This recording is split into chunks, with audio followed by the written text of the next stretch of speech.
You want to make it your business.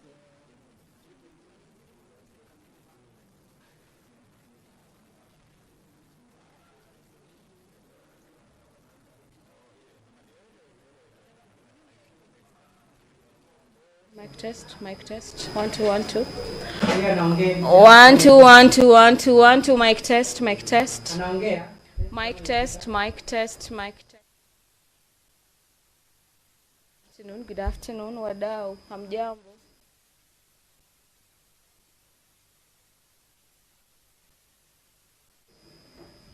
Good afternoon, good afternoon, good afternoon. Good afternoon. This is the Senate of Kenya. Good afternoon.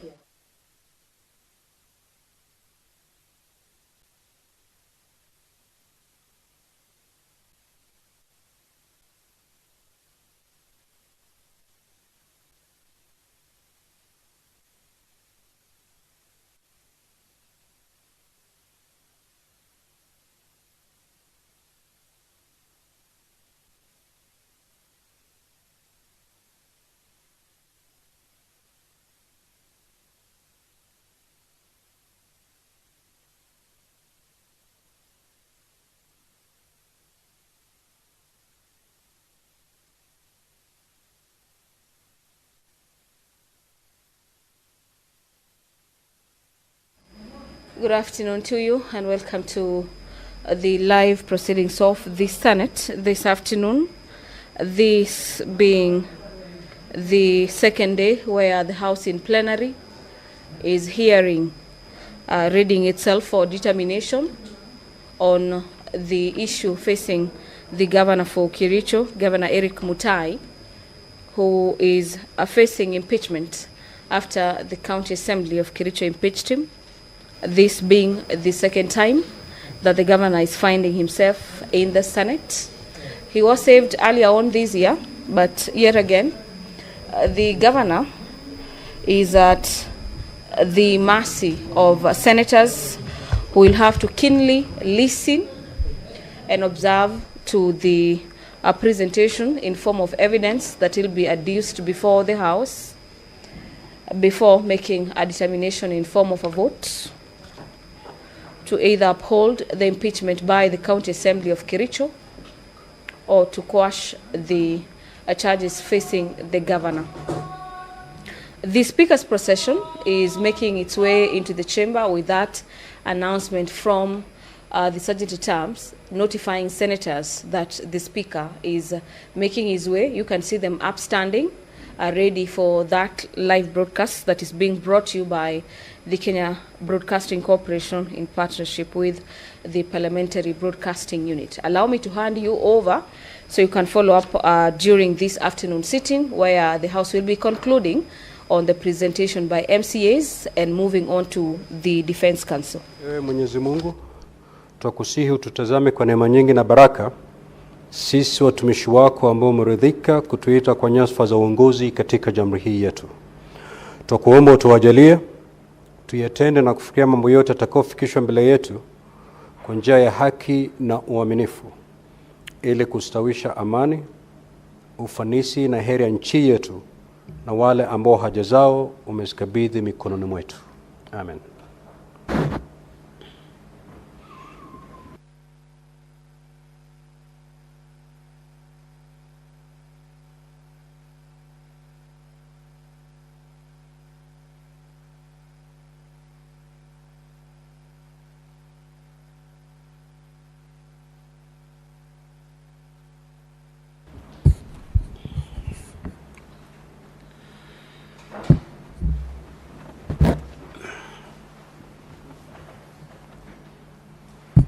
Clerk, do you have quorum? Sergeant-at-Arms, kindly ring the quorum bell for 10 minutes.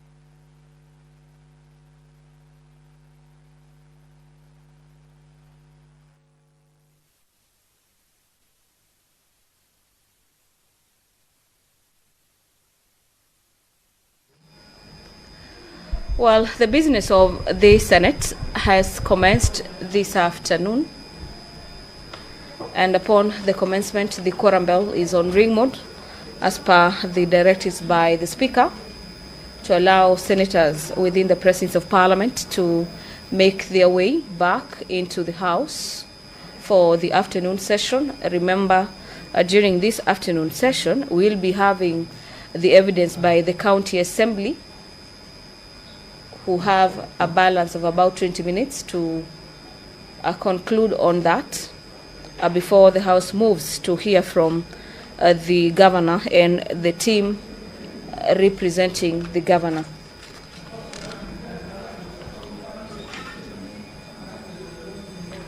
It is a balance of 20 minutes, and there will be provision for re-examination.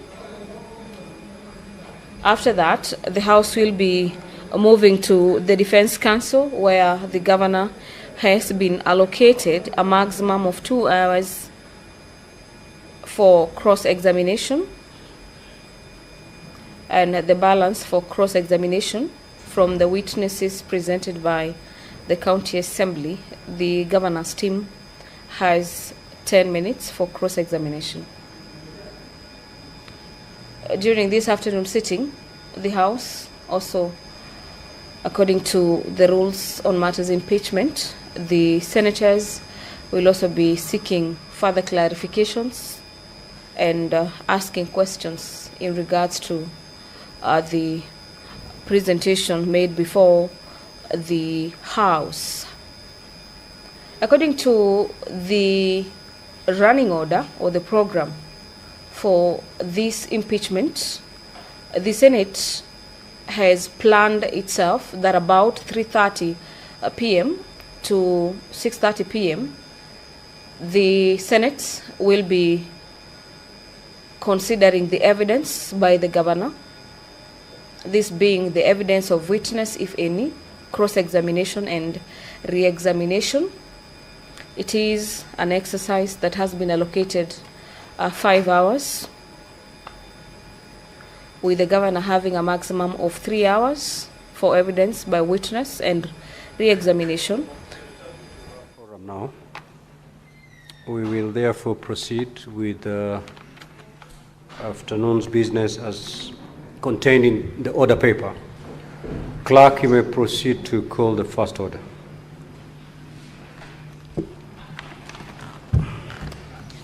Order number 1, communication from the chair.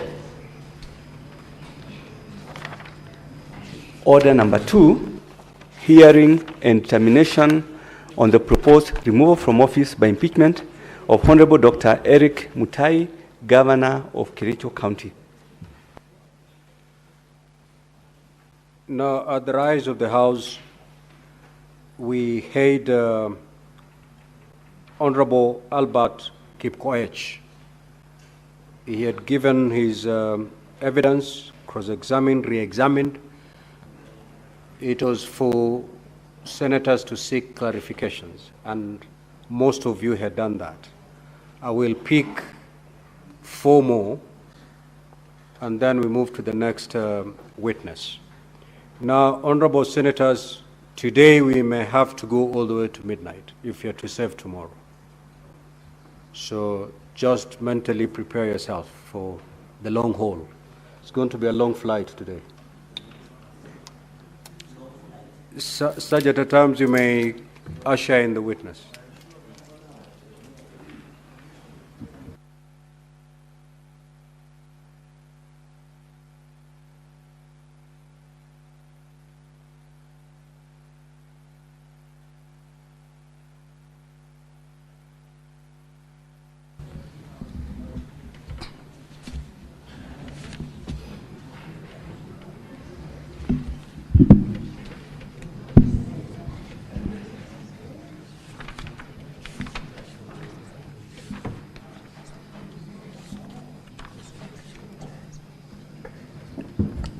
Honorable Albert, just to remind you that you're still under oath.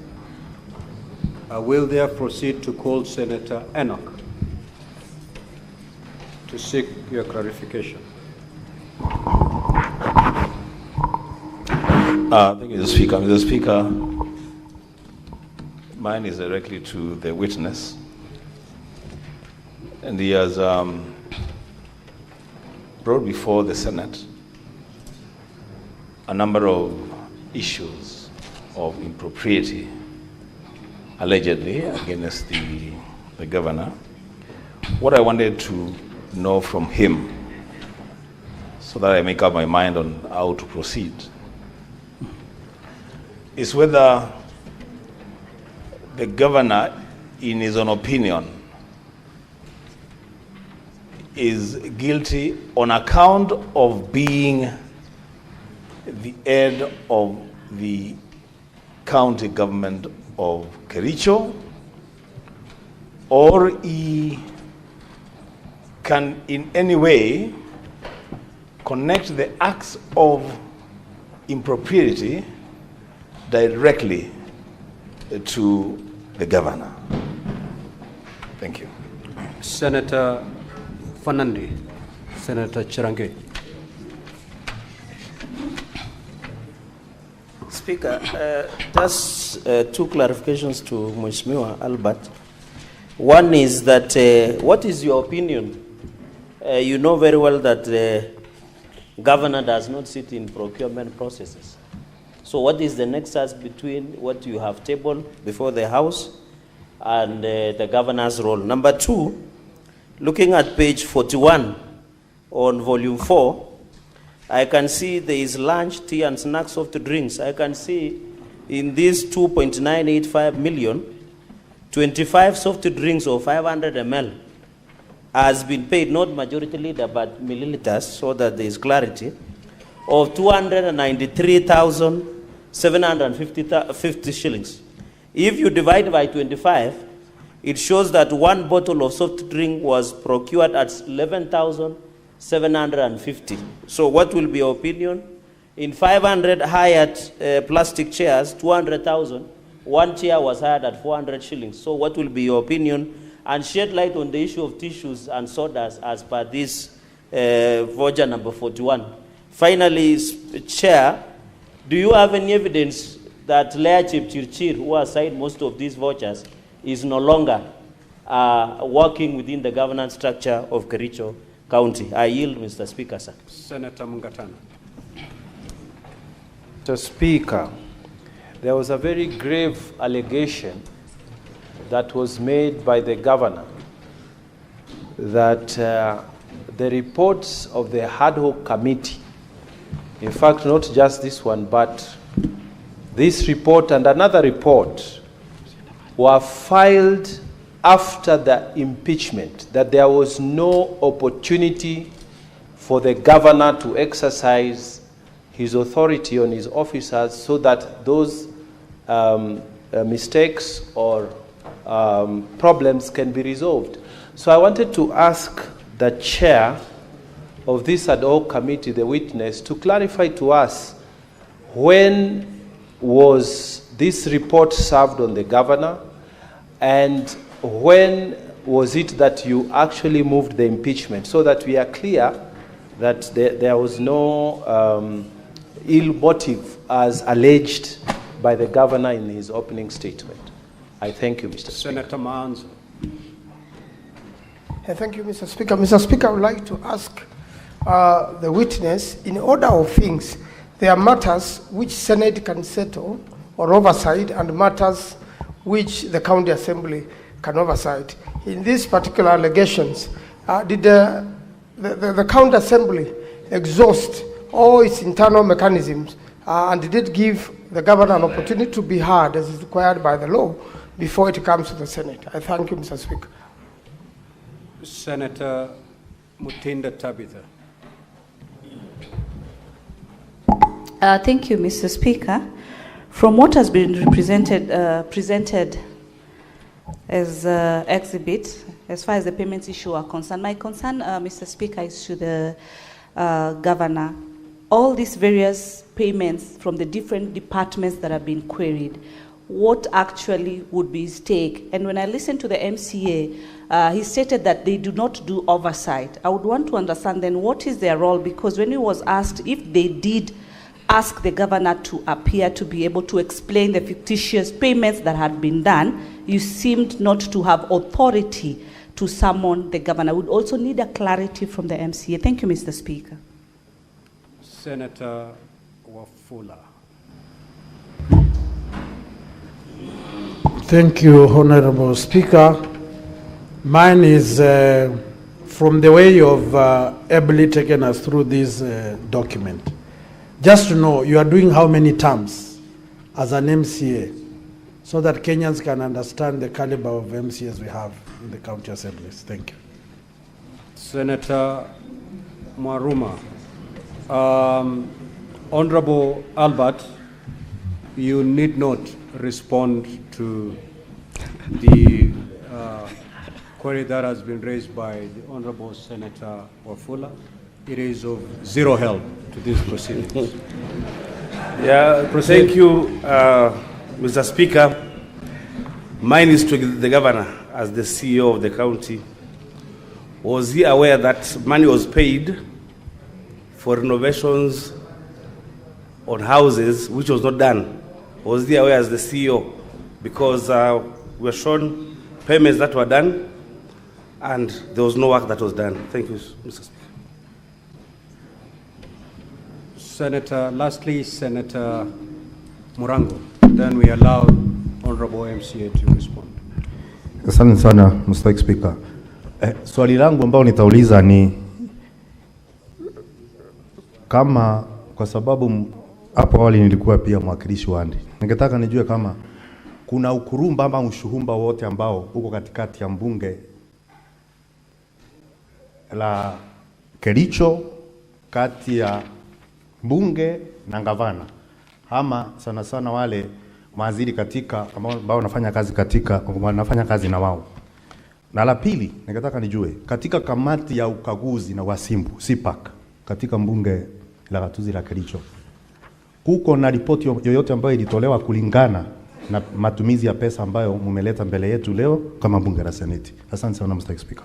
Proceed to respond, Honorable Albert. Okay, thank you, Honorable Speaker and Honorable Senators. I will start with the first question. I didn't get the name, but allow me to respond to all the questions that you have raised. The first one is that, Honorable Senators, you need to appreciate that the county CEO is the governor. And since he's the governor, he's supposed to put preventive obligations in all the expenditures that is being done in the counties. Remember, Honorable Senators, that these monies that is alluded to be fictitious was paid in February this year. It only happens that our DG brought into the attention of the public in July. That is 5 months after. Does it mean that there was no internal controls? Or does it mean that governor did not have an intelligence that there is something fishy that is going on in his county, especially on issues of payments? So to me, I have a belief that the governor should have a preventive obligations 24/7 to make sure that everything that is happening in each and every department, he knows it and he sees it if it benefits the public. That's the first one. The second one, Mheshimiwa Senator Cherargei has asked if there is nexus. Allow me to say that, of course, it is there. It cannot, these issues of fictitious payment, it cannot happen in all the departments without the knowledge of the governor, unless there is a very big distance between the governor and the departments, or he has left automatically the county. So to me, I want to believe that there is that connection, because something, for example, an issue of agriculture, whereby soybeans was paid to a tune of 15 million. Does it mean the governor can just stay without knowing that there is a cooperative society that is expecting 5 million for raw materials that is meant for cooperative society? To me, there is that link. Or I will also say that maybe the governor is complicit is aware. It's only that maybe when these things happened, he was protecting it until the other day when our DG whistleblowed it. So to me, Mheshimiwa Cherargei, there's a very good connection between His Excellency the Governor and all the happenings, especially on fictitious payment. Mheshimiwa Cherargei also said about the issue of DNB Holdings Limited, whereby there is exorbitant prices. Volume 4, page 41. I want to confirm to you that, you know, when you are paying something that is fictitious, something that you are stealing, of course, wrongs must be there. So maybe they were saying that these things will not be known. And the only way to save on this money was through soft drinks. And that is the reason, unfortunately, when we noticed it, is when, up to today, he has not told us the truth, if that soda or that soft drink costed that 500 shillings or 1,100. Another thing also about Lea Chirchir, I can confirm that. I want to confirm because I was elected in 2017, so I was with Lea in 2017, 2022. And then when the governor came in, he brought his people as chief officer. So I'm very much aware that Lea Chirchir was there before and is no longer there today. The CEO that is there is QS Anderson Terer.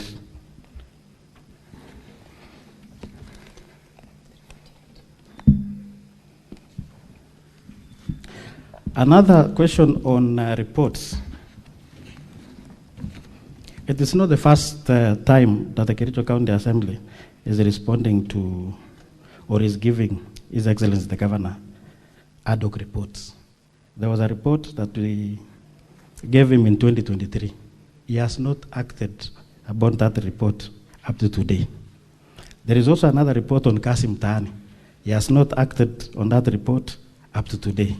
So it's only that maybe it's unfortunate, or in what kwa bahati mbaya, there is this collusion now that maybe this issue of ad hoc committee on fictitious payment is coming in when he's being impeached.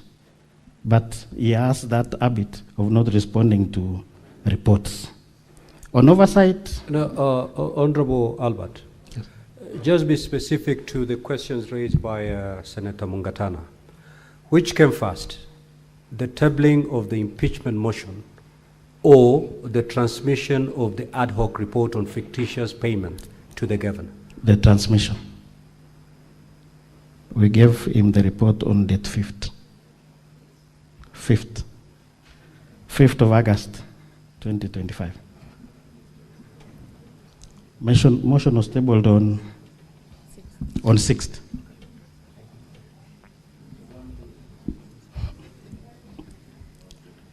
Okay, on issue of... You're saying the report was transmitted on the 5th?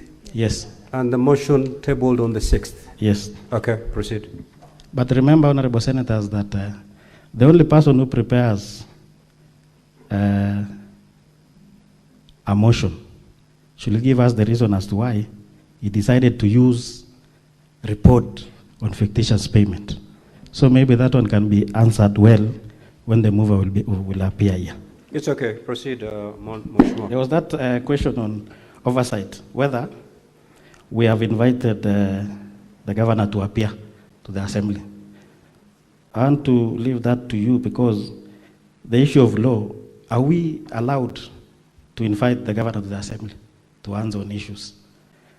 I want to believe that the only way we can invite the governor to the assembly is through the impeachment. And that is the reason why we invited him on date 15th to answer on these issues. Unfortunately, he did not answer on that particular day, especially on 85 million that was siphoned through fictitious payment. Mheshimiwa, yeah. The Honorable Senator from Makueni asked this question. Yes. That having worked so diligently as a county assembly, and unearthed the fictitious payment and compiled a report, was it not prudent on your part to hear the other side through the governor, so that he can explain exactly what happened and maybe what action he may or... Yes, we did. We invited CCs, headed by CC Finance and his team from the finance, and also all the chief officers from the affected departments. And I want to believe that since he heads the cabinet, those people were responsibly represented him at the assembly. Okay, you told me not to answer the issues of terms, but in a nutshell, I was here since the inception of devolution. I got an opportunity as nominated, then thereafter I was elected. So I've been here for 3 terms. On the issue of PAC, the Assembly responded to these issues of 85 million financial impropriety because DG wrote the letter to the Assembly listing the 46 companies that was affected. And he advised the Assembly to investigate. And that is the reason why we started with establishment of a committee to look into these issues, and maybe later on, if all these issues will appear in the audit reports, that is where maybe public accounts will look into it. Otherwise, I think I've finished all the questions. Maybe, thank you. Maybe if there is any that I have forgotten. What is your issue, Senator Tabitha? I thought it was the issue of oversight, and he has responded to it. We will now move to the next witness. We need to make progress in this matter. Senator Kavindu, you had an opportunity to ask a question. Okay, before we stand down the witness, just take this one question, last question.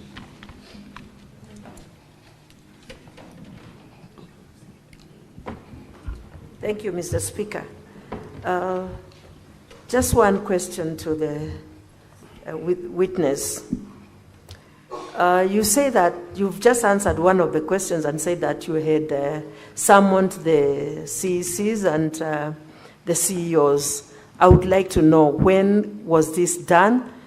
Because part of the MCA's job is to oversight the executive.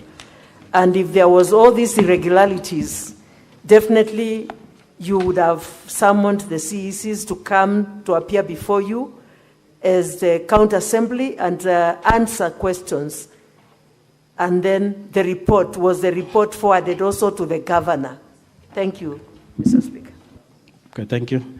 Allow me to state that we invited them.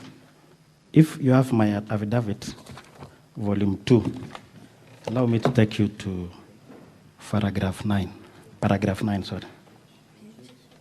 page 52. And then I want you to also take volume 4, sorry.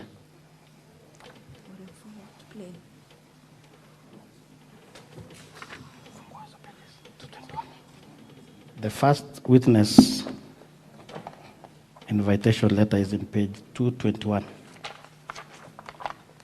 And that is the whistleblower. So you can see the date. He appeared on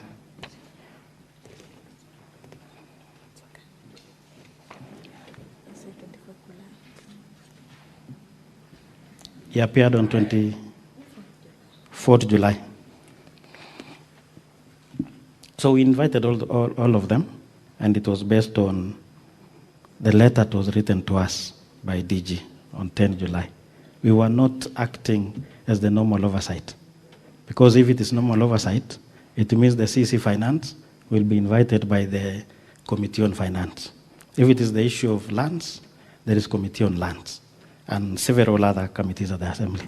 But this one was an exceptional case because the DG wrote a letter to the Assembly requesting that we investigate this matter, which it had 45 companies that was paid in February and in March. Thank you.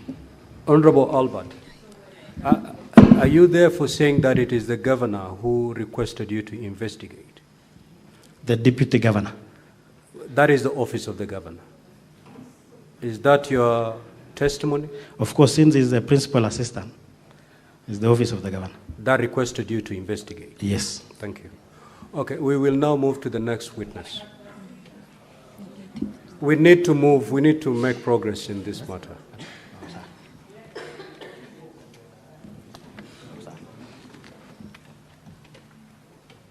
Council for County Assembly, you may now usher in your next. How many witnesses do you have? Because between this witness and your last witness, you have only 20 minutes and 32 seconds. Thank you, Mr. Speaker. Sir, for the constraint of time, we will be calling our last witness.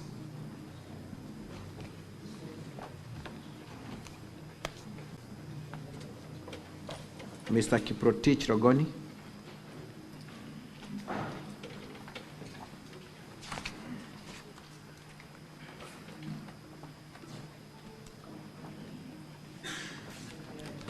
And as we usher him in, his affidavit is to be found at volume 2, at pages 1 to 50. Volume 2 of the County Assembly's documents, pages 1 to 50.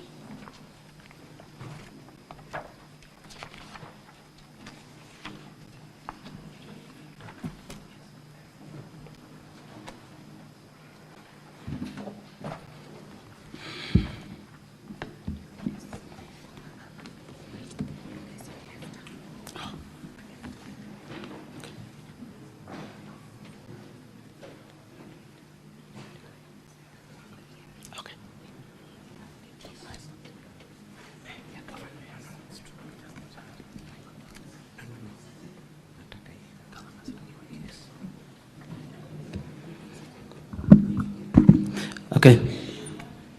I, Honorable Kiprotich Rogony, do solemnly swear that the evidence that I shall give before the Senate in respect of the matters before the Senate shall be the truth, the whole truth, and nothing but the truth. So help me God.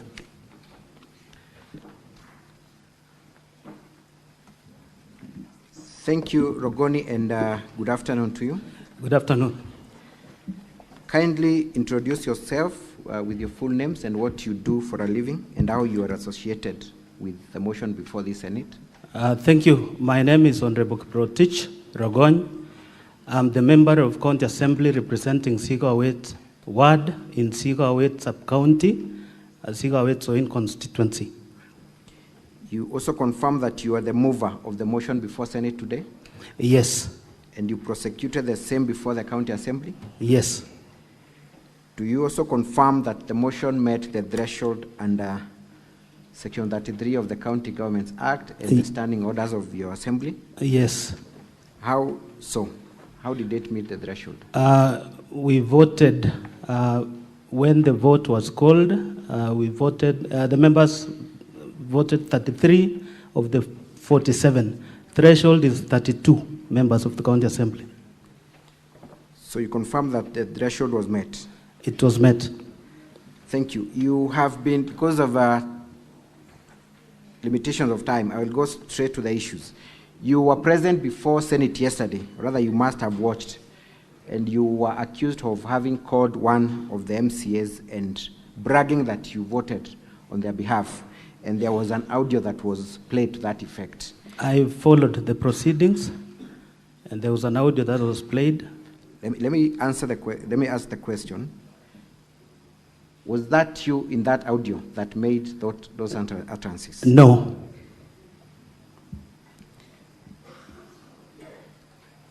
Have you at any given time talked to that member of County Assembly making those brags?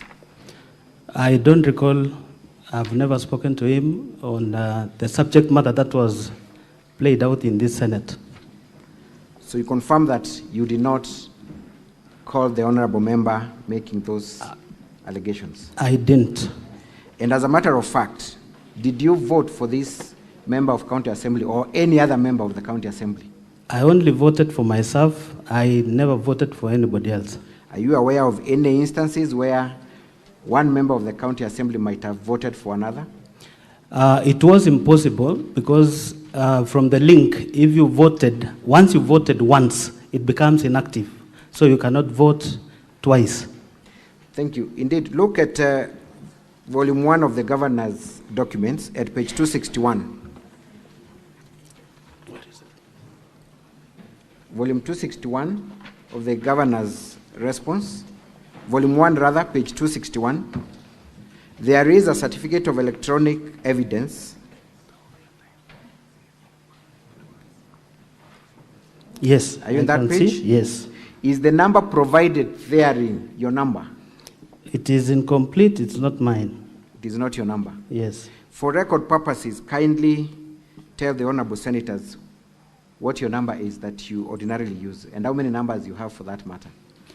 I have only one number. My number is 0724-290-295. Is that the number that appears on that electronic certificate of electronic evidence? It is not. Thank you. What would, that is at page 261 of volume 1 of the governor's response, at paragraph 2. Volume 1 of the governor's response, page 261, at paragraph 2. What would you say then of the member who accuses you of having called them, confirming that you voted for them? The claims by the member, I can say, is malicious because even from the audio, I could not even tell who the person he was talking to was. So I wasn't the one he was talking to. Thank you. You have been following proceedings in this impeachment process. Most of the grounds have been covered by witnesses who came before you, so I will limit your evidence to the remaining issues. Let us go to the issue of the Londiani accident and how you allege the governor of having misappropriated funds that were donated for the victims. First of all, confirm how many members of the public lost their lives during that unfortunate accident. From the report of the ADO committee, 52 members were lost in the how accident. many others were injured? From the report, 77 others were injured. Were you a member of that committee? I was not. You are not. But are you familiar with the findings of the report? I am aware because the report was tabled before the House and I was part of the people who were present. Thank you. Let us play County Assembly's videos, KCAV 8. KCAV 8 of the County Assembly's videos, kindly.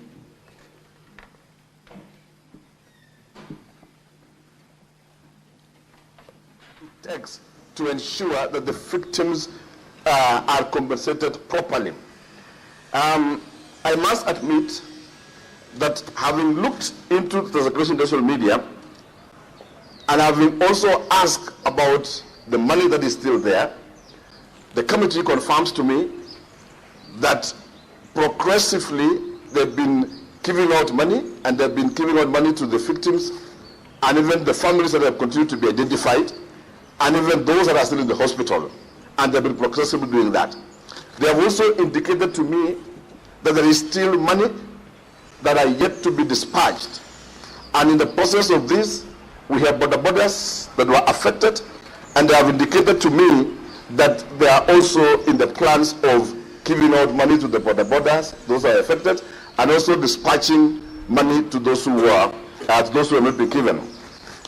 To address this, I'm taking an immediate action, and before I do that, I want to confirm here to the public that I had said the hospital bills would be met by the county government of Kericho.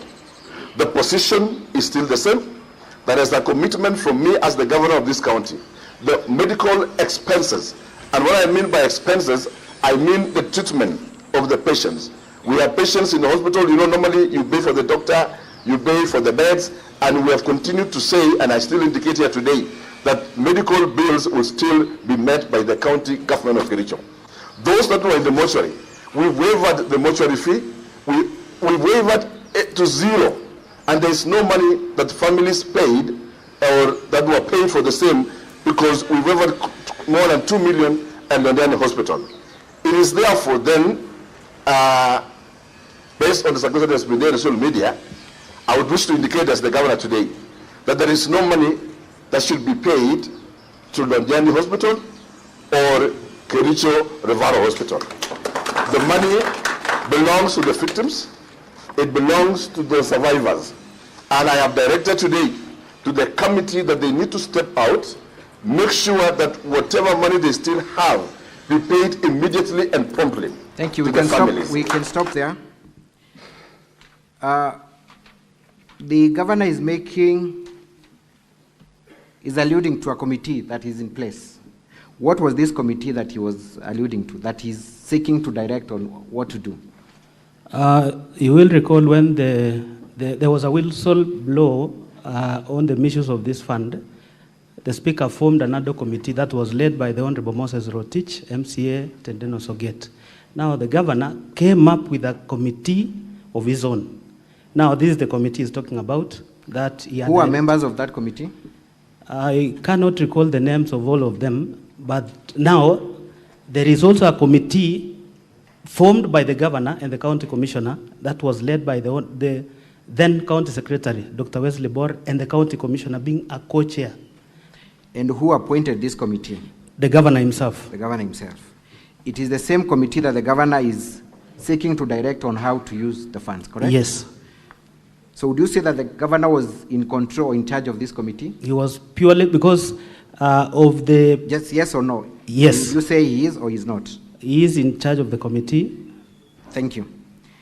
And we have seen the governor confirming that no money will be paid to any hospital and that the money that was donated was meant for the victims, correct? That is true.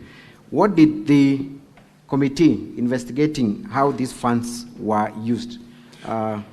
So the other committee discovered that there were minutes drawn by the same committee that we talked about, led by Dr. Wesley Bor, where the victims were paid slightly below 5 million. That's almost 5 million. And the rest of the monies were expended. We will have a list. Kindly take us specifically to that part of the report.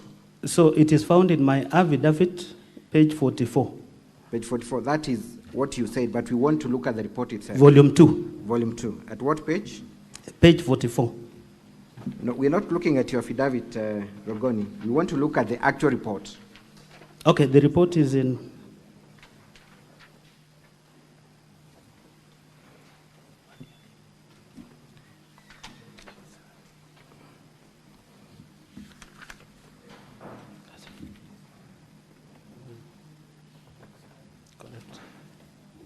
Have you seen the report?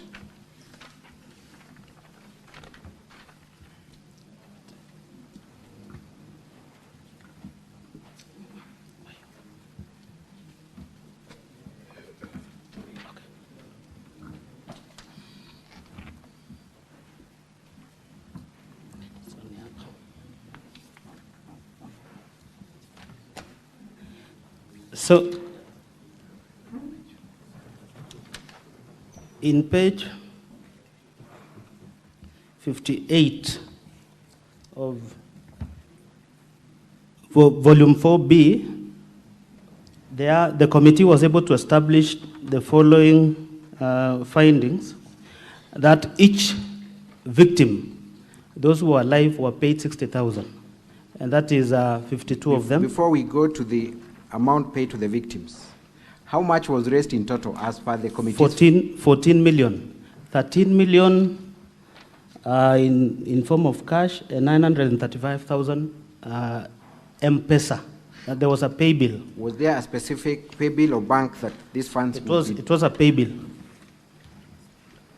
And where were these funds supposed to be deposited? Any bank account? There was a Kericho County donation account that was opened. So the pay bill number was 8062001. Account title is Londiani Accident Victim Support. Thank you. So what were the findings of the committee in terms of how the 14 million was spent? Can you take us to the specific page where now, the committee... Page 61. How was the money spent? So this is how the money was spent. The other committee was able to find that 48 families have received 90,000, that is 4.3 million. 8 survivors have been compensated for 80,000. That makes a total of 4.8 million. Now, there was an expenditure. Thank you. Before you go there, let me ask you the question. Other than paying the victims 90,000 each, yes, was the money used in any other way? Yes. Contrary to the governor's direction? Correct. How was it utilized? Kericho Referral Hospital, that is Kericho District Hospital, received 2,037,524. Londiani Hospital, 1,534,190. Supertrix, these are tents at Londiani Stadium. This was during the fundraiser, and 2.945 million. Supershine, tents at Ray's Hotel, 411,000. And we have Ray's Hotel lunch for 100 people, 100,000. PSM, those are the ward administrators and the rest, printing and refreshment, 423,000. County Commissioner, fuel and meal allowance for the team, 300,000. So we have the damaged motorcycles, 300,000, and that brings a grand total of 13,540,714. What was left in the account is 112,296. And remember, they have not added what was in the pay bill. Thank you. So what percentage in your assessment went to other expenses other than compensating the victims, contrary to the wishes of the donors? So nearly 10 million shillings went to other expenses out of the 14 million that was raised. And that is nearly 60%, 60-65. Let's go to volume 4D at page 57. Volume 4D of the County Assembly's documents at page 57. Were you able to collaborate from bank statements that indeed the monies were spent yes, in other ways other than compensating the victim? Let us go to page 60 of volume 4D. That is true. Confirm from, first of all, page 57, in whose name is that account? Kericho County donation account. Was that where monies in respect to... This is where all the monies from the fundraiser were deposited in. Page 4, volume 4D, Honorable Senators, at page 57. Go to page 60, and I want you to look at the last transaction. Page 60 at the last transaction. The third last. The last transaction. Oh, the last transaction. At page 60. Yes. Tell us what is the nature of that transaction and whether you know who the person that transacted was. Fernandez Korir, who is a signatory to this account. And what role does he play in the county? Is the Director Finance. Is he the CFO? CFO. That's okay. He's the Deputy Director, but CFO. How much was withdrawn in cash? 423,000. Can we go to the second last transaction on the same page?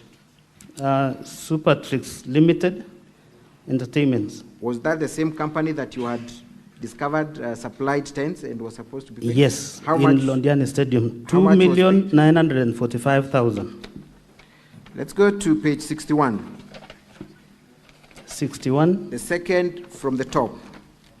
61 of the same volume. There's a withdrawal. From who? By Fernandez K. Korir. How much? 300,000. Let's go to the third transaction on the same page. This is a withdrawal again. By who? Leonard Oti. The amount? 100,000. Let's go to the fourth transaction on the same sheet. It's a withdrawal again. How much? By Leonard Oti, 300,000. Council for the County Assembly, keep your eye on the clock. Proceed. Thank you, Mr. Speaker, sir. Maybe perhaps at this juncture, I would seek for your indulgence to be just given 10 more minutes to complete with this witness. I will be able to shorten my examination. Very well. 10 more minutes. Thank you. What is the nature of that transaction? It's a withdrawal. Yes. Of 300,000. 300,000. By Leonard Oti. Who is Leonard Oti? This is a signatory to this account, and this is an employee of the county government of Kericho. In what capacity? He is an accountant. He's an accountant. Are these people who are appointed by the governor to sit in this committee? I believe this is part of the team that sat in the committee of the Londiani. At the beginning of your testimony, did we see the governor saying that you direct the committee on how to utilize the money? We saw the governor. So do you then think that the governor was aware or ought to have been aware of the transactions that took place in this account? This squarely puts, the statement of facts to the governor, because he committed that all the monies raised were meant for the victims, but up to 9 million cannot be accounted for. Thank you. Did you have an opportunity to visit Londiani Hospital and any other hospitals that these monies are purported to have been paid to? The ADO committee paid a visit to Londiani Hospital, Kericho Referral, and even up to Nakuru, where most of those patients were referred to. What was unearthed from their physical interaction with these hospitals? Most of those hospitals, they had not, and they were never paid the amounts that they have been, that is indicated in the report to have been paid to these facilities. So in your assessment, how much money from the donated amount never got its way to the victims? 9 million shillings. To date, has the governor explained to your satisfaction or even to any level of satisfaction how that money was spent? Even after the report has been produced, the governor has never given any explanation. And when was the report produced and forwarded to him? In 2023, that is the month of August. 2023, the month of August. So was this motion in anticipation of the report, or it was the report that came earlier? It is the report that came earlier.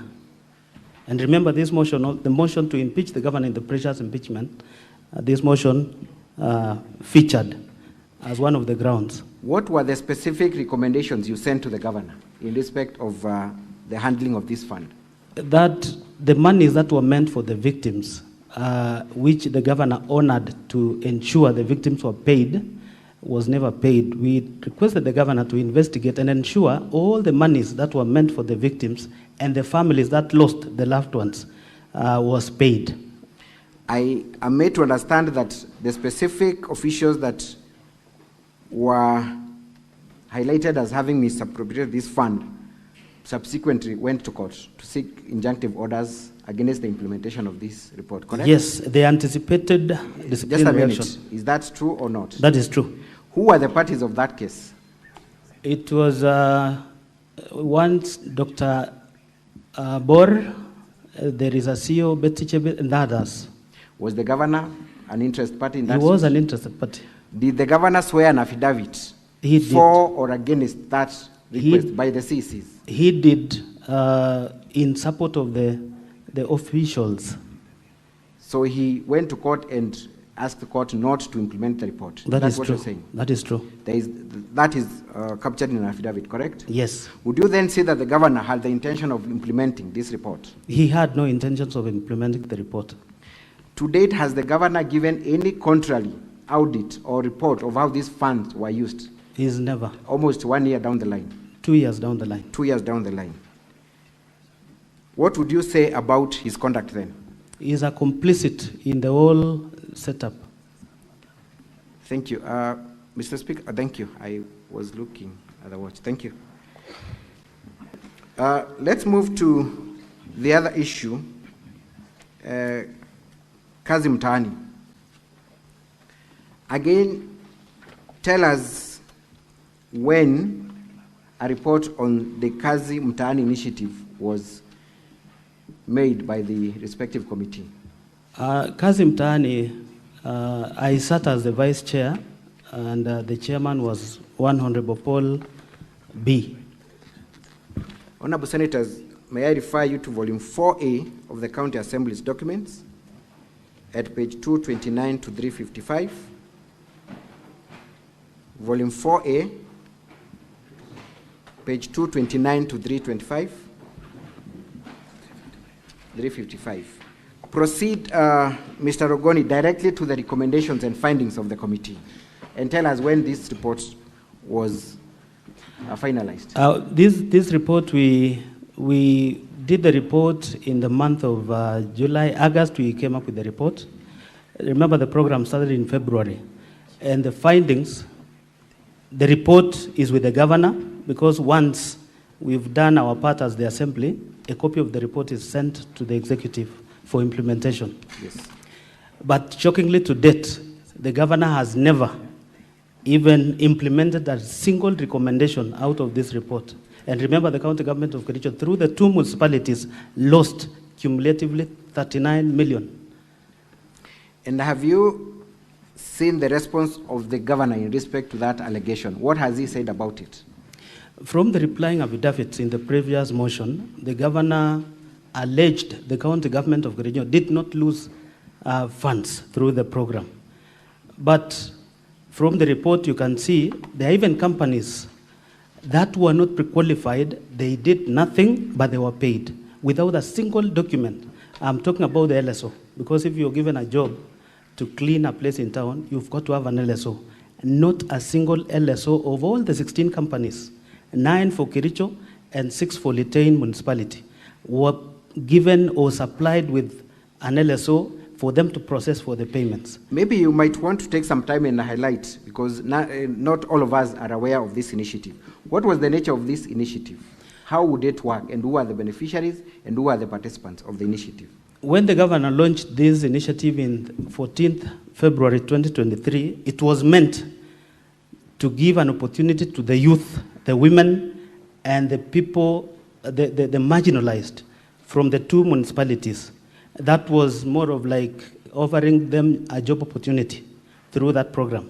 But because there was no policy, the governor resorted to engaging those contractors who were doing jobs in the Department of Environment. Because there was no law, there was no legislation, there was no legislation to support the process. Now the governor used contractors procured in the Department of Environment underwater. So are you saying that the money never got to the intended now the youth beneficiaries and the women who appeared before the committee during the hearing, actually they were complaining because they were never paid. Initially, these contractors were supposed to pay them either weekly or after 10 days for a period that they signed the contract. But out of this, you can see from the report, there is even a contractor who was... Take us to the specific page where those complaints were raised and what was the nature of those complaints. So the report is page 230 of volume 4A. So for my understanding and for record purposes, how were the youths of Kericho County supposed to receive or to get their cash? These contractors promised to pay them via M-Pesa. Correct? Each, and they were assigned duties in the various parts of the municipalities. So was it the contractor who would subcontract the youth, or it was the county that contracted the youth directly? It was a contractor who contracted the youths directly, but supervised by the municipality, the municipal manager of that particular municipality. Proceed and show us the findings of the report. You can see the whole thing is voluminous, but let me just take you to page 253. Because that is where, page 253, you can see down there, 252, sorry. there was only one director who appeared before the committee, and that is 4.6, Director of Gleris Company Limited and Rehiza. Again, in this program, it was so funny where a contractor with 2 companies was given the job. So you can see he explained the number of days he was given from the BQ and the amount in that BQ. Out of this particular contractor was supposed to hire. In Kericho municipality, they had anticipated to hire 70 youth, 120 youth. In Litain, it was 70. But these numbers ballooned because of the number of contractors who were given the job. But then, they were supposed to still pay these men, youth, women, and the marginalized group. So then ultimately, who were the beneficiaries of the funds that were utilized under the Kazi Mtaani initiative? These contractors. Those contractors. And can you confirm that the Kazi Mtaani initiative was the governor of Kericho's program? It was squarely the governor's. That is why it is called Equalizer Kazi Mtaani. It is him who launched the program. And from the photos, if we had time, you can see. I want to believe in all the annexures, you can see the governor even pushing the wheelbarrow in one of the, during the launch of the program in both Kericho and Litain. Indeed, I'm made to understand the governor's nickname or campaign name is Equalizer. Equalizer. Is that true? That is you want true. that to go on record? That is true. Equalizer. Thank you. How much, in your estimation or from the report, was utilized in this initiative? For the 2 municipalities, it was 39 million. Kericho being 23, and the balance being for Bureti, Litain municipality, 16 million. And have you seen the response of the governor and how he has responded to the issue? Has he made any clarification or brought documents to confirm how that? First of all, he relied on the affidavits of the former CEC in charge of lands, once Malel Kipruto. That from what the officers gave him the information, there was no funds lost. But the committee, where I sat as a vice chair, we felt the value for money in these programs could not be, met. Thank you very much. So in your final submissions, of all the grounds that you have accused the governor of in terms of violating the Constitution and other laws, would you say that the governor is liable for all the impeachment charges that you brought against him? This is one of the grounds that it shows the governor, even 2 years down the line, is never acted on this report. There are very specific recommendations where a contractor was paid. He never discharged even a duty anywhere because of even the attachments. Now, when we gave the recommendations, the governor has never even communicated back to the committee on the implementation, whether these contractors returned the money. Remember also, there's a contractor who signed for 46 days, but he was paid for 26 days. So the government of Kericho lost that money. We recommended that the contractor be surcharged or he complete the work where he was paid in excess of what he was supposed to do. That never happened, and the governor can confirm in his defense. Thank you very much. I reserve the remaining minute for my re-exam, if need be. Thank you, Honorable Speaker, sir. Counsel for Governor, you may proceed to cross-examine the witness. Good afternoon, Mheshimiwa Rogony. Good afternoon, Kato. We are meeting again. Yes. Yes.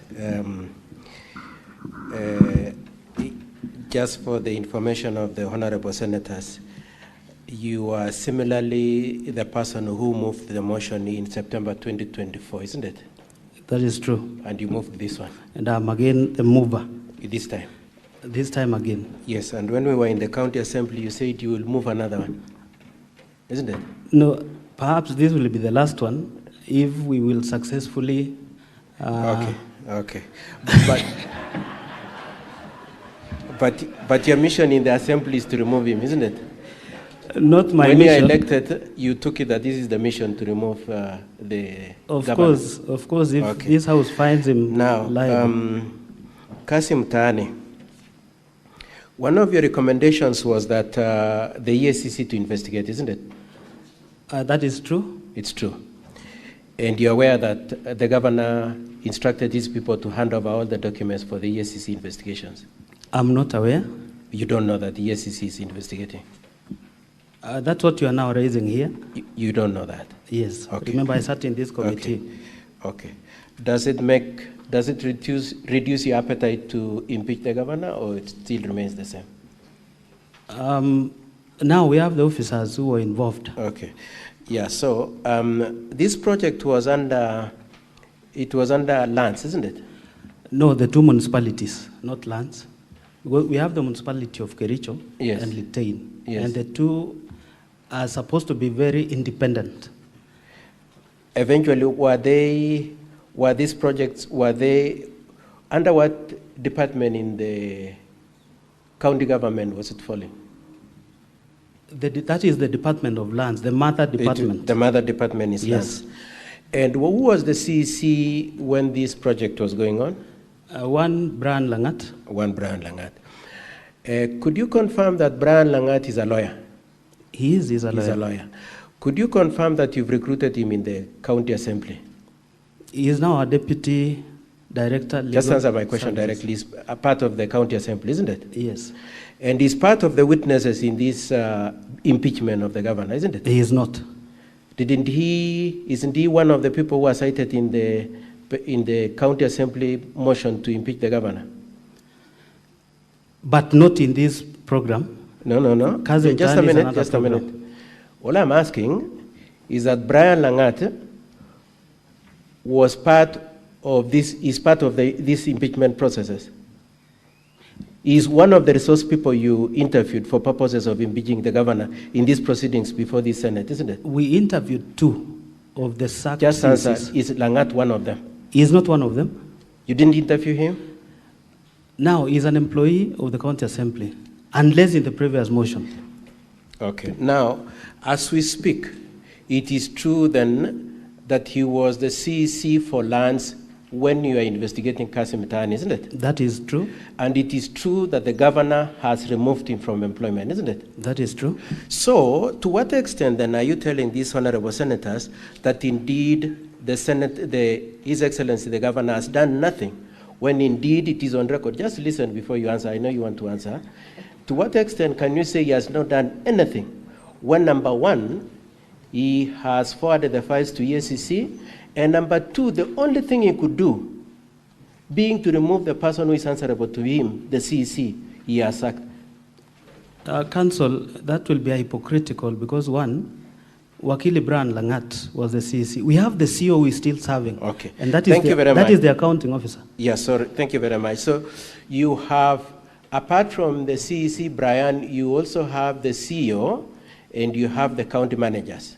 Yeah, the municipal managers. Municipal managers, who are you are implicating. Yes. Now, could you tell the honorable senators, are they answerable to the governor?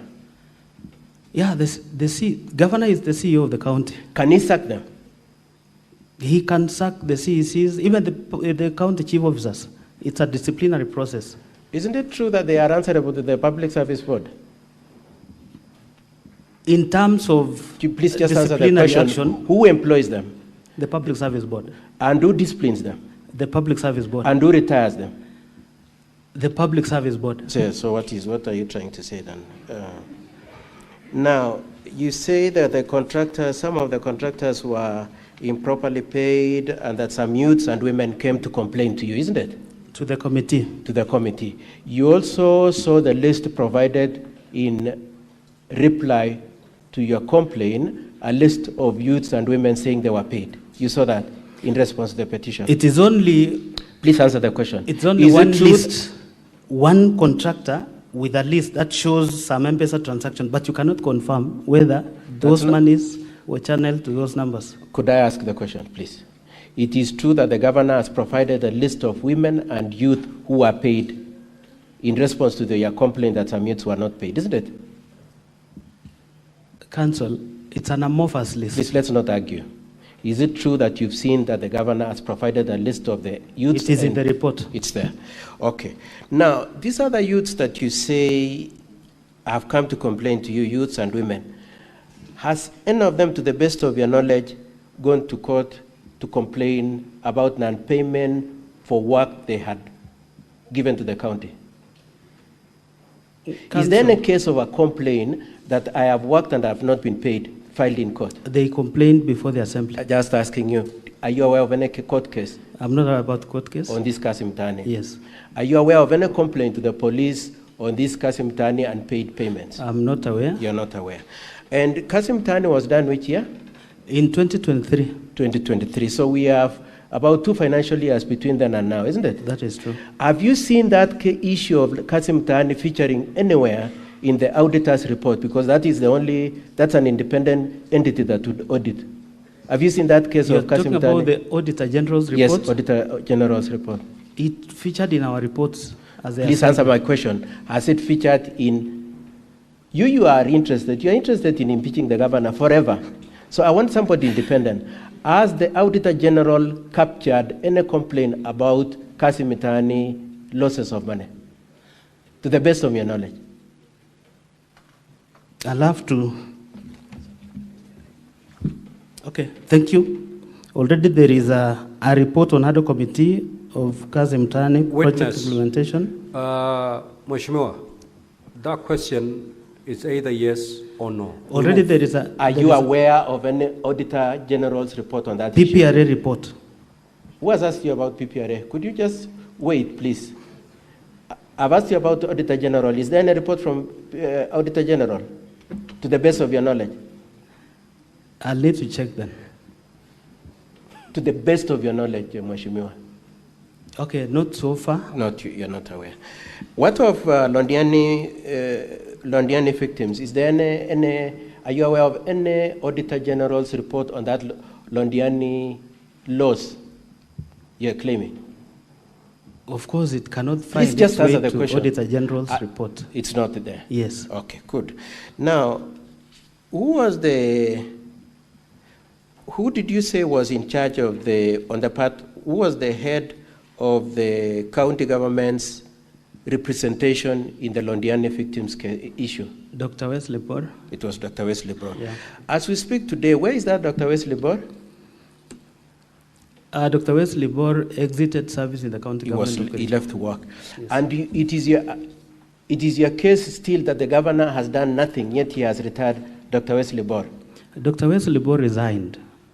He was not removed by the governor. How do you know that he didn't remove him? Because... Okay, so anyway, an action has been taken, isn't it? It is not the governor who took the action. Was he answerable to the governor? Yes. He was answerable to the governor? Yes. And do you know whether the governor then told him to resign? Do you know that for a fact? Now... Do you know or you don't know? I don't know. You don't know that, okay. Now, in your report for Londiani, you also interviewed somebody by the name Edna Tonu, isn't it? And implicated her in that report. It was... was Edna Tonu the one of judge the people in charge of health? Yes. Was she mentioned in that report? As a CEC. And you made recommendations? Part of the committee, that's okay. You made recommendations about her, isn't it? About the need to discipline her, isn't it? Those who are... Please just answer the question. Edna Tonu was mentioned. She was not part of the... She was not part of those who were recommended to be disciplined. Okay, but she was in health. Counsel for the governor, your time is up, unfortunately. Mr. Speaker, sir, could I very kindly plead for about 10 minutes, kindly? Very well. Thank you very 10 minutes much. to conclude. Thank you very much, Mr. Speaker, sir. Did you mention her in the report? As those who were present in one of the meetings. Thank you. And has she been removed by the governor? Yes, of course. She has been removed. What of Leonard Ngetich? He's a former CEC. Has he been removed by the governor? Yes. And you still want these senators, honorable senators, to still hold the governor as not having taken any action on the Londiani issue? Now, is it true that the people you had mentioned in that report included one Betsy? Yes. And is it true that Betsy filed a suit against you in court on that report? The assembly. Not you? Yeah, okay. I don't know whether I'm the assembly, but... Okay. Anyway, Honorable Rogonya, I am more interested in the fact that it is true that she went to court, isn't it? Against the assembly? Together with the other people who are recommended Actually, the findings of the report. Yes, she was against the finding of the report. Yes. And a decision was made by the court that the governor should not take sorry, that's not correct. My apologies. A decision was made by the court that no action should be taken on that report, isn't it? Yes, the findings. The findings that no action is to be taken. Yes. But that notwithstanding, you want these honorable senators to say that the governor has not done anything when at most she was respecting a court order. So you mean we leave the 9 million without accountability, and that was publicly? No, your case is not 9 million. Your case is that you have made recommendation in around 2023 and governor has not done anything. And I'm telling you, governor has removed about 4 people from employment, and when he was to take the next action, a court order was in place. Removal is not compensation, Kato. And so what did you want the governor to do? You want him to remove the money from his pocket? Okay. Now let's move on. What have you done yourself? You have oversight over the resources. Have you gone to court yourselves? Yeah? I don't know. Have you gone to court for the recovery of the money? Honorable Rogonya, yourself. Perhaps that is what we should be doing. That's what you should be doing. Have you recorded a statement of the ESCC which is investigating? Have you recorded a statement? Now who records it? Have you? Just answer the question, yes or no. Okay, I haven't. You haven't. Have you written to ESCC to investigate? Counsel. Have you? Out of the report, it have find you its way written to to the ESCC to investigate this issue? ESCC can acquire this information I'm from the asking assembly. you, Honorable Rogonya, you are saying the governor has not taken an action, and I'm inversely asking you, as the accountable person that you want to say you are, have you written to ESCC to investigate this issue if you are as aggrieved as you are, as you pretend to be? Perhaps I'll need to... You need to write. Mheshimiwa, to write. Avoid being dodgy. These are very simple, straightforward questions, so that we save on time. Mr. Speaker, it's a committee on implementation to follow... Proceed, counsel, for the report. governor. Proceed. Thank you. Now, it is true that this issue of Kasim Tani and Londiani were part of the impeachment complaints that you made in September 2024. That is true. Yourself, isn't it? Yes. And you've brought them back again today. That is true. And in the next one that you propose to bring, you will bring the same ones, isn't it? At least it's been prosecuted now. It was not. Remember, our case was not heard in the last impeachment. You are saying these senators didn't hear your case? They didn't hear because of the preliminary objection that you brought in. You are complaining against them? Because our file was never opened. Okay. And at that time, you didn't manage to get 32 MCS, which was 2/3. We now have 33. And this time round, you didn't get until you voted for Kibet yourself, Honorable Rogonya. I voted once, Council. You voted for Kibet, and you called him and told him, let me give you 400 so that you swear an affidavit to say, I have 200. 200 plus Dubai plus Rwanda. Council, that clip is not me. But the voice is exactly this one, Honorable Rogonya. How do you explain that? Council, the person who was talking in that clip was a bit drunk. I'm not drunk. I don't even drink.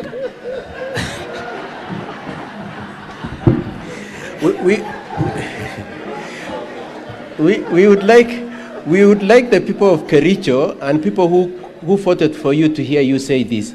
You're saying you don't drink? I don't, Council. Completely? You know, Council. You or you don't drink? Mr. Speaker. No, the issue of drinking you've raised. Let me clarify. Do you drink or you don't? I don't drink. Completely? I'm a Seventh-day Adventist.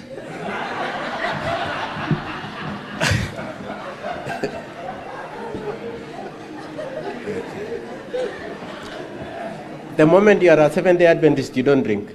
You know, Council. Okay, let's leave that issue. I don't think we want to go there. And lastly, on Londiani, I just want to explore this subject on Londiani finally. Is it true that when you investigated the Londiani matter, you found that the county commissioner was the chair of the committee? He was a co-chair. Remember, the only outsider in that committee was Please the county just stick to commissioner. the question I'm asking you. Was the county commissioner the chair? The co-chair.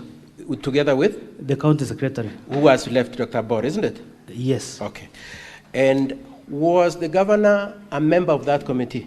He appointed his own members. Please answer the question. Was he a member? He appointed his own Please members. answer the question. Was he a member? He is the appointing authority. Mr. Speaker, so I'll ask the witness to answer the question. He is not a member, He's not a but member. he appointed the members. You looked at the bank accounts, isn't it? Yes. Is he a signatory to any of the bank accounts? We only have 2 signatories. Is he one of the signatories? He is not one. He's not. And did you trace any money to him from any of the withdrawals? Council. Please answer the question. We had the governor speak. Please answer the question. Mheshimiwa, let's make progress. Just respond to the question. Yes, thank you very much. Was any money, did the governor ever walk to the bank and remove any money? No. Thank you very much. That's all, Mr. Speaker, sir. And Mr. Rogonyo, you are my friend. I hope we remain friends. No, we will be friends. Okay, thank you. Any re-examination? Counsel for the County Assembly.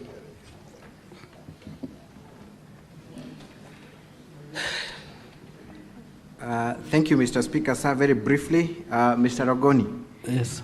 Other than the Auditor General, has any other independent body taken up investigations in respect of the Kazi Mtaani initiative, to the best of your knowledge? EACC says the mother, and PPRA too.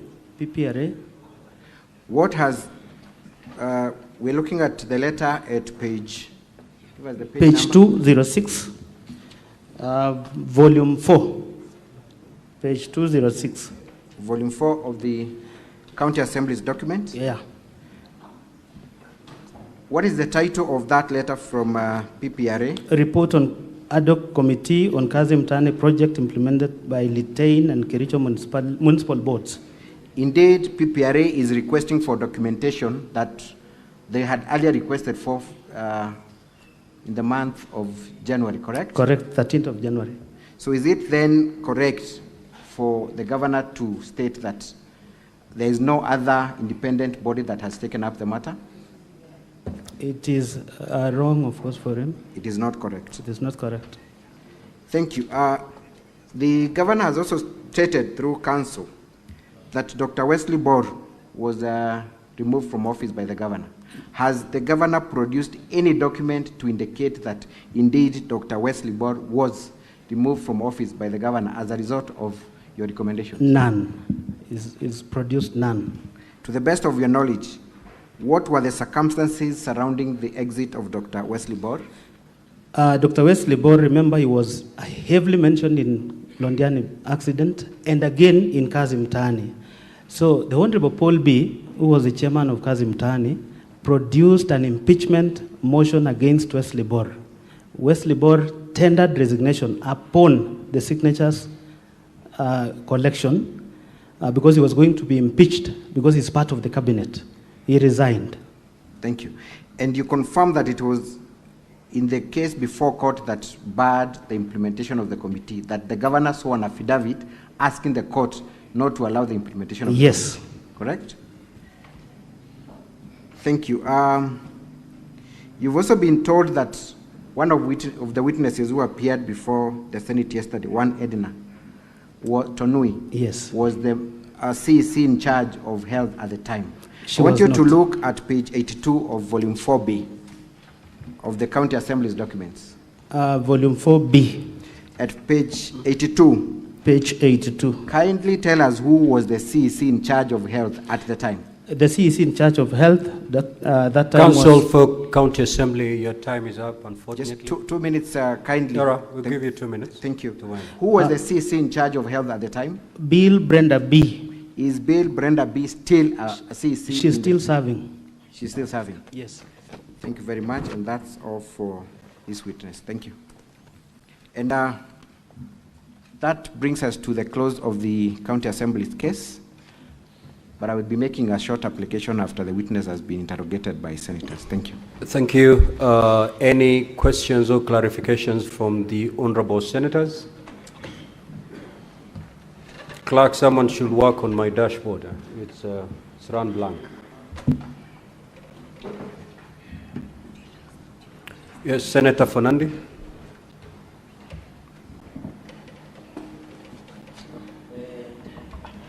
Mheshimiwa Rogony, I'm told you are the Mutusi of Kericho.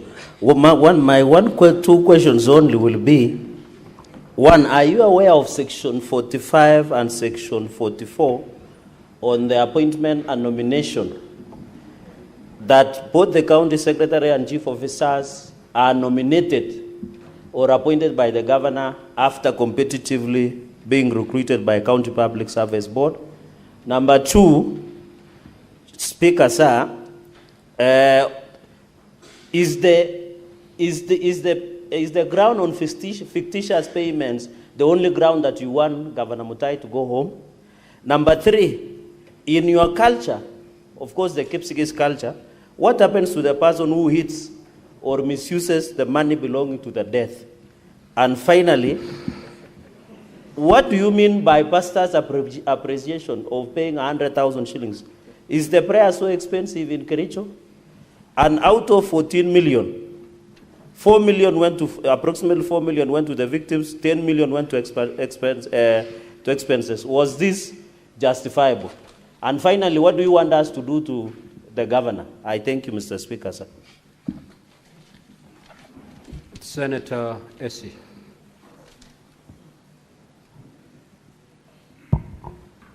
Thank you, Mr. Speaker.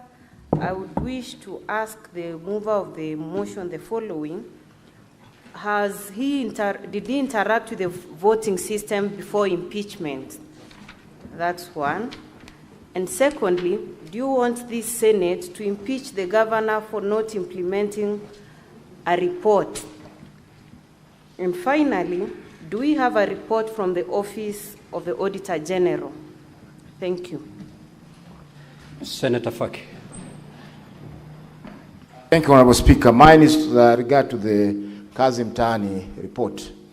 Is it that the work which was supposed to be done by the companies that were pre-qualified was not done, or the people who did the work, that is the young people who are employed to do the work, were not paid by the pre-qualified companies? Number two, there are allegations that 18 members of the Assembly never voted for this motion. What is your response to this allegation? Thank you.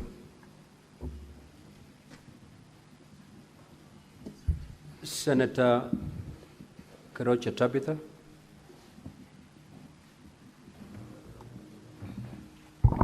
Thank you.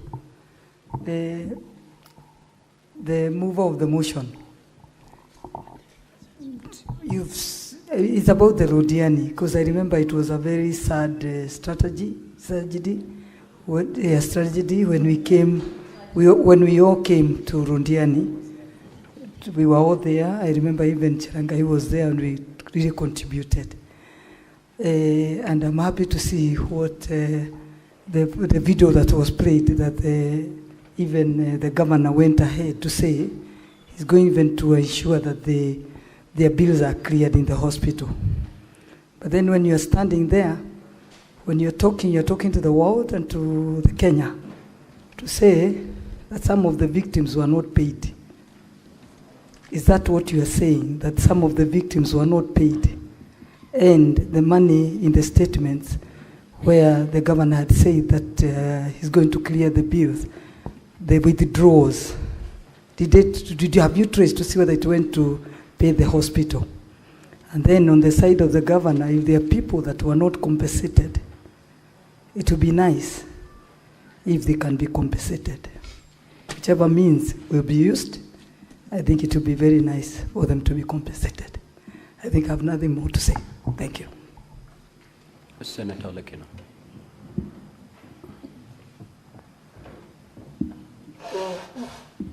Thank you, Mr. Speaker. My question is direct to the witness, reminding you that you are under oath. There's a specific question that you were asked, whether indeed you voted for a particular MCA. That is issue number one. And I want you to be very candid on this matter. because earlier on we were dealing with the issue of the threshold. And this is what is going to determine whether this governor goes home, ends his career, or he stays to serve the people of Kericho. So can you please reiterate and repeat under oath whether or not you voted for the nominated MCA, or whether you offered him an incentive to be able to vote so that you can achieve the threshold? Thank you, Mr. Speaker. Senator Kenyu.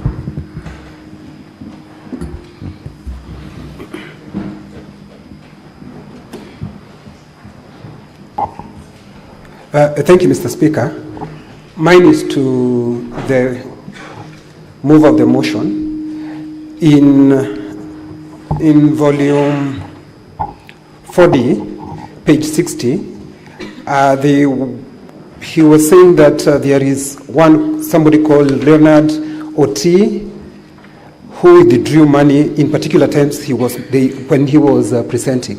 But I don't see the annexes with the issue that money for Rundiani was not reaching the victim, by virtue that the same Leonard Oti was withdrawing the same amount of money long before the Rundiani accident. For example, if you look at the same page 60, the fourth transaction, it shows he withdrew 99,000. Then on 24th December 2021, he withdrew 259 long before the Rundiani. So I don't know the annexes, why you are showing us down here how the money was being withdrawn and showing like those people are correct, but they're the same people who have been doing money long before. Thank you, Mr. Speaker. Senator Muma.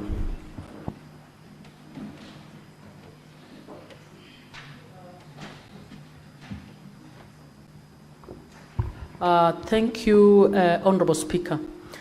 Now, my question is for clarification on the issue of whether the governor is accountable to the assembly, whether you are able to call the governor.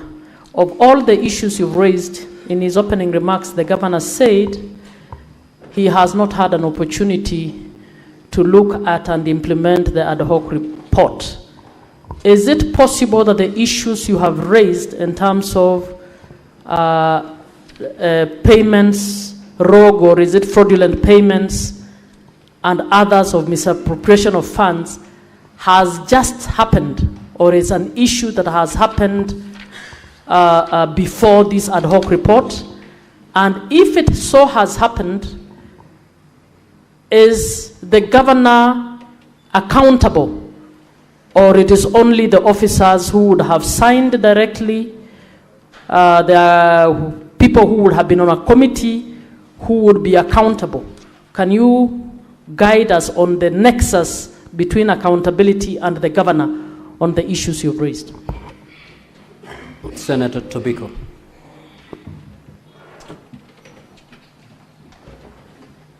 Thank you, Speaker.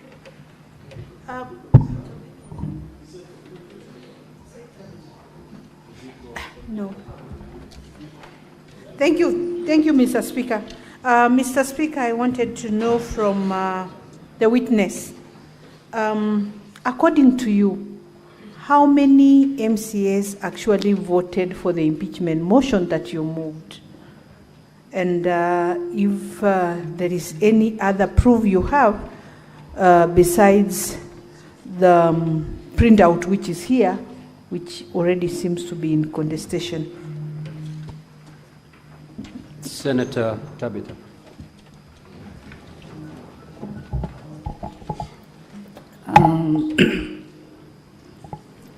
Mheshimiwa,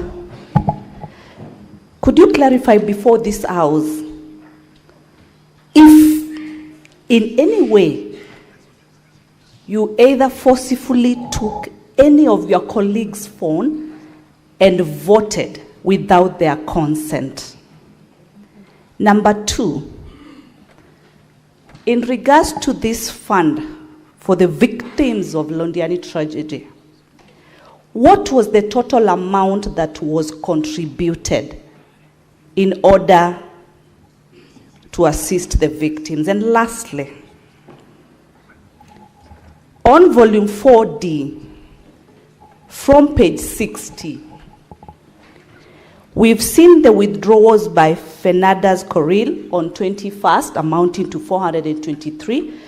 On the same day again, another withdrawal of 300,000. On the same day, another withdrawal by Leonard, amounting to 100, and another withdrawal by the same Leonard, amounting to 300. Who are the signatories of this account? And as we currently speak, these people are fired. In your wisdom, do you feel that these people participated in one way or the other by fraudulently or in whichever capacity, they withdrew this money for their own personal gain? Again, on volume 4B, page 83, I've been able to look at the total expenditure, the alluded expenditure as you actually explained earlier, amounting to 13.5 million. But you state before this House that 24 million. Senator Mariam Sheikh. Honorable Senators, you have under 2 minutes, so condense your concerns.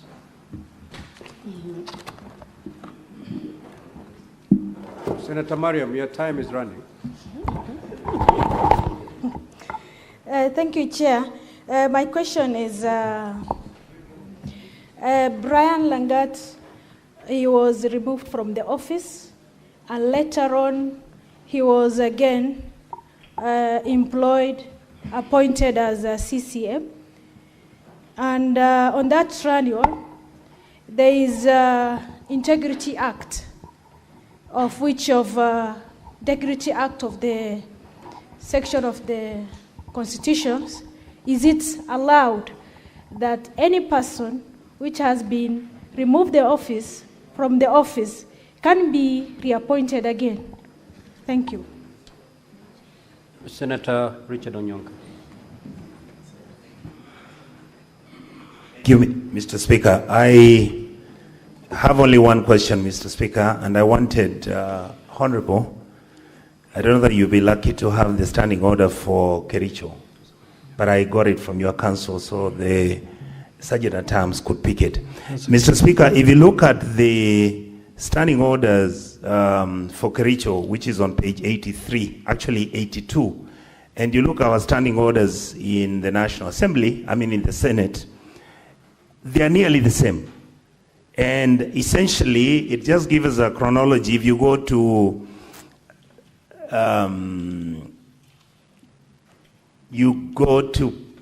standing order 36. Sorry, Mr. Speaker. It's basically on electronic voting. What I wanted you to clarify, because it's a matter that we've discussed as members of this sitting, when the voting was done electronically, did you people have a manual system in case the electronic system was going to fail? Because that's what we do here. Every time our system will fail, the speaker will say log in. If it logs in and it doesn't, we are then asked to actually walk to the speakers and we then register and say, no, I wanted to vote yes or no. Did you people have such a last line of defense in case the electronic voting didn't work? Because the question that is related to that is, what would have happened if the electronic system didn't work? Thank you, Mr. Speaker. Senator Karen Nyamu.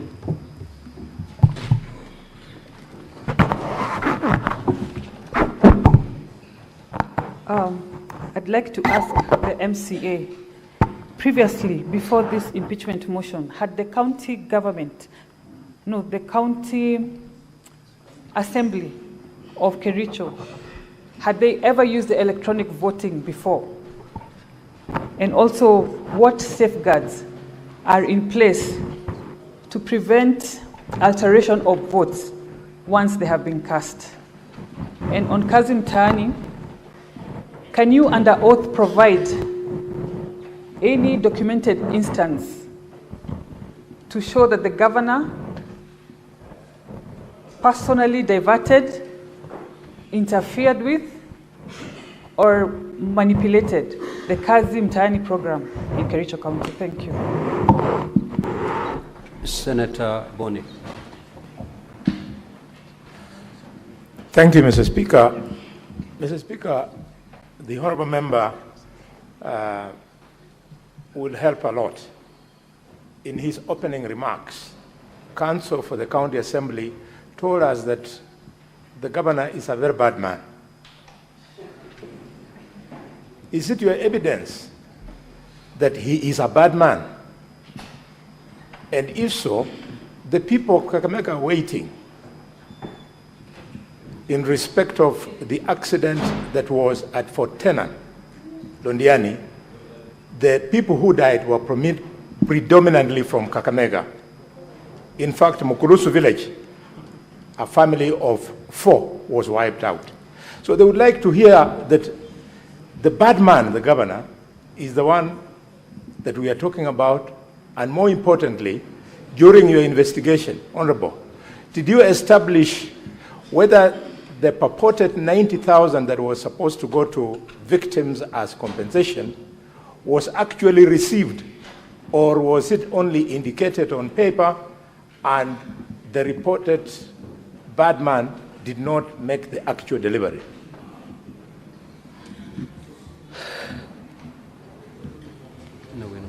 Senator Mungatana. Asante Bwana Spika. Mimi nilikuwa nauliza katika hii ripoti ya Londiani, Mheshimiwa ametuambia kulikuwa wenyekiti wawili. Kulikuwa county commissioner mwenyekiti, kulikuwa county secretary mwenyekiti. Lakini katika mazungumzo yake sikusikia taje hatua gani zimechukuliwa dhidi ya county commissioner. Manake kama kuna hatua zimechukuliwa upande huu, lazima pande hii pia achukue hatua. Kwa hivyo nilikuwa nataka kujua kama mheshimiwa katika recommendation zenu ama katika ile report kuna hatua gani mmechukua, ama ilikuwa target ni moja na ni hiyo peke yake. Asante Speaker. Senator Mundegi. Asante Bwana Spika. Swali langu kwa mheshimiwa wa Kericho, katika Kenya kuna mipangilio ya kazi wakati pesa imekuja masinani ama kwa serikali, mambo ya Procurement Act. Na kama mlikuwa naangalia kazi vizuri, ndio tujue mnasema ukweli. Mliangalia katika kila wakati yote kuna tangazwa pre-qualified contractors na suppliers wa vitu, hata youth na disabilities. Wale watu wote mmetanza wamelipwa pesa. Wakati mlikuwa naendelea kufanya oversight, mliangalia ama walikuwa pre-qualified, ama walikuwa wamekuwa ngasete kasile kubwa, ama walipata kazi namna gani, ama wakati unajua pia kuna system ya kunjaza ile kazi kila kona, sio mambo ya kupatiwa makaratasi. Mliangalia hiyo mambo mkaona kama ilikuwa inajia ile inafaa, ndio muweze kuona, kwa sababu wakati kazi imetangazwa mpaka wale watapeana kazi mpaka angalie mtu wa chini na wa juu walinjaza hiyo makaratasi namna gani, ndio ifike hapo na walipwa namna gani. Asante Bwana Speaker. Senator Osotsi. Thank you, Speaker. My question to the witness is that the system that was used to do the voting, according to the evidence before us, is a system that was developed locally by your people. Is that the case? And if that is the case, speaking as an IT expert, we know that once a system has been developed and installed, there are processes that are done to make the users of that system be able to use the system well. What were the circumstances in which the system was installed today, and then the next day it was supposed to be used for an important exercise of voting? What are those circumstances? And why was training not done properly before the MCS could be allowed to use this system which was developed locally. Number two, I am sure, being an elected MCA, you understand a bit of IT, having gone to school. Do you think it is safe to use IPBDT and a password which is an ID number to log into a system? What would be your basic requirement of a strong IT security environment? Would an ID or an HR number, IPDD, be inappropriate to log into such a very high sensitive system? Senator Kisang. Thank you, Honorable Speaker. Honorable Speaker, I have two issues. Number one is, as a third-term MCA, I believe when the last impeachment case failed, I expected you to go back to the county, reconcile with the governor, and work for the people of Kericho County. Did you make an effort as a senior member of the assembly to sit down and see how you can work for the county and with the governor? And then lastly, Honorable Speaker, I wanted to find out from the MCA, during the 14th day, how many MCAs in total were in the chambers? Because from the results that we have seen, it's only 33 that voted. The other 14, what did they do? Did they, because they expected to be either absent or abstain or vote no? And then the last one, if I still have time, if you go to volume 4A of the county assembly, you have said the challenges they faced at the committee. There was limited access to critical information that the committee required to verify allocations raised in the Kasim Tani. Who is this particular person? How come you were not able to access any information on this particular report on Kasim Tani? Senator Abbas. Thank you, Honorable Speaker. Mheshimiwa Odok, my question is that, as you are aware, the governor is the CEO of the county. The governor commits no funds, signs nowhere. But of course, we have all the institutions in place. We have the treasury, we have the accounts, you have the procurement, and even the time of giving the contracts, there are committees that have been formed. In your investigation of the other committee, was there anybody who was committed for committing the anomalies that you have now found, that they gave contract to people, they paid the money before you came to the governor? Was there anybody who has been sacked? Was there anybody that you have recommended and the government has failed to sack? Or you feel that the governor is directly capable of doing, all that wrongs are taking place? Senator Kavindu Agnes.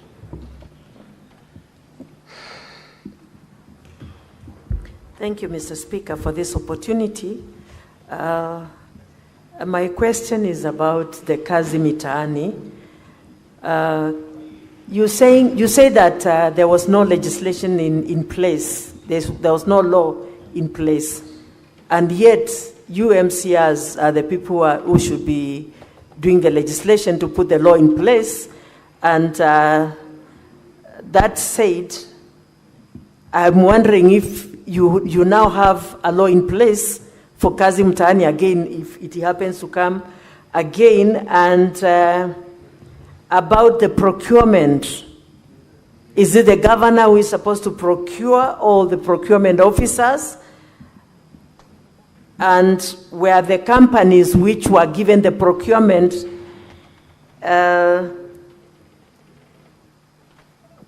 pre-qualified in the county?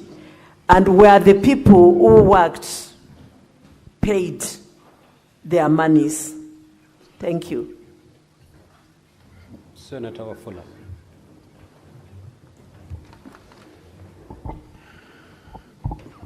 Thank you, Honorable Speaker, for this opportunity.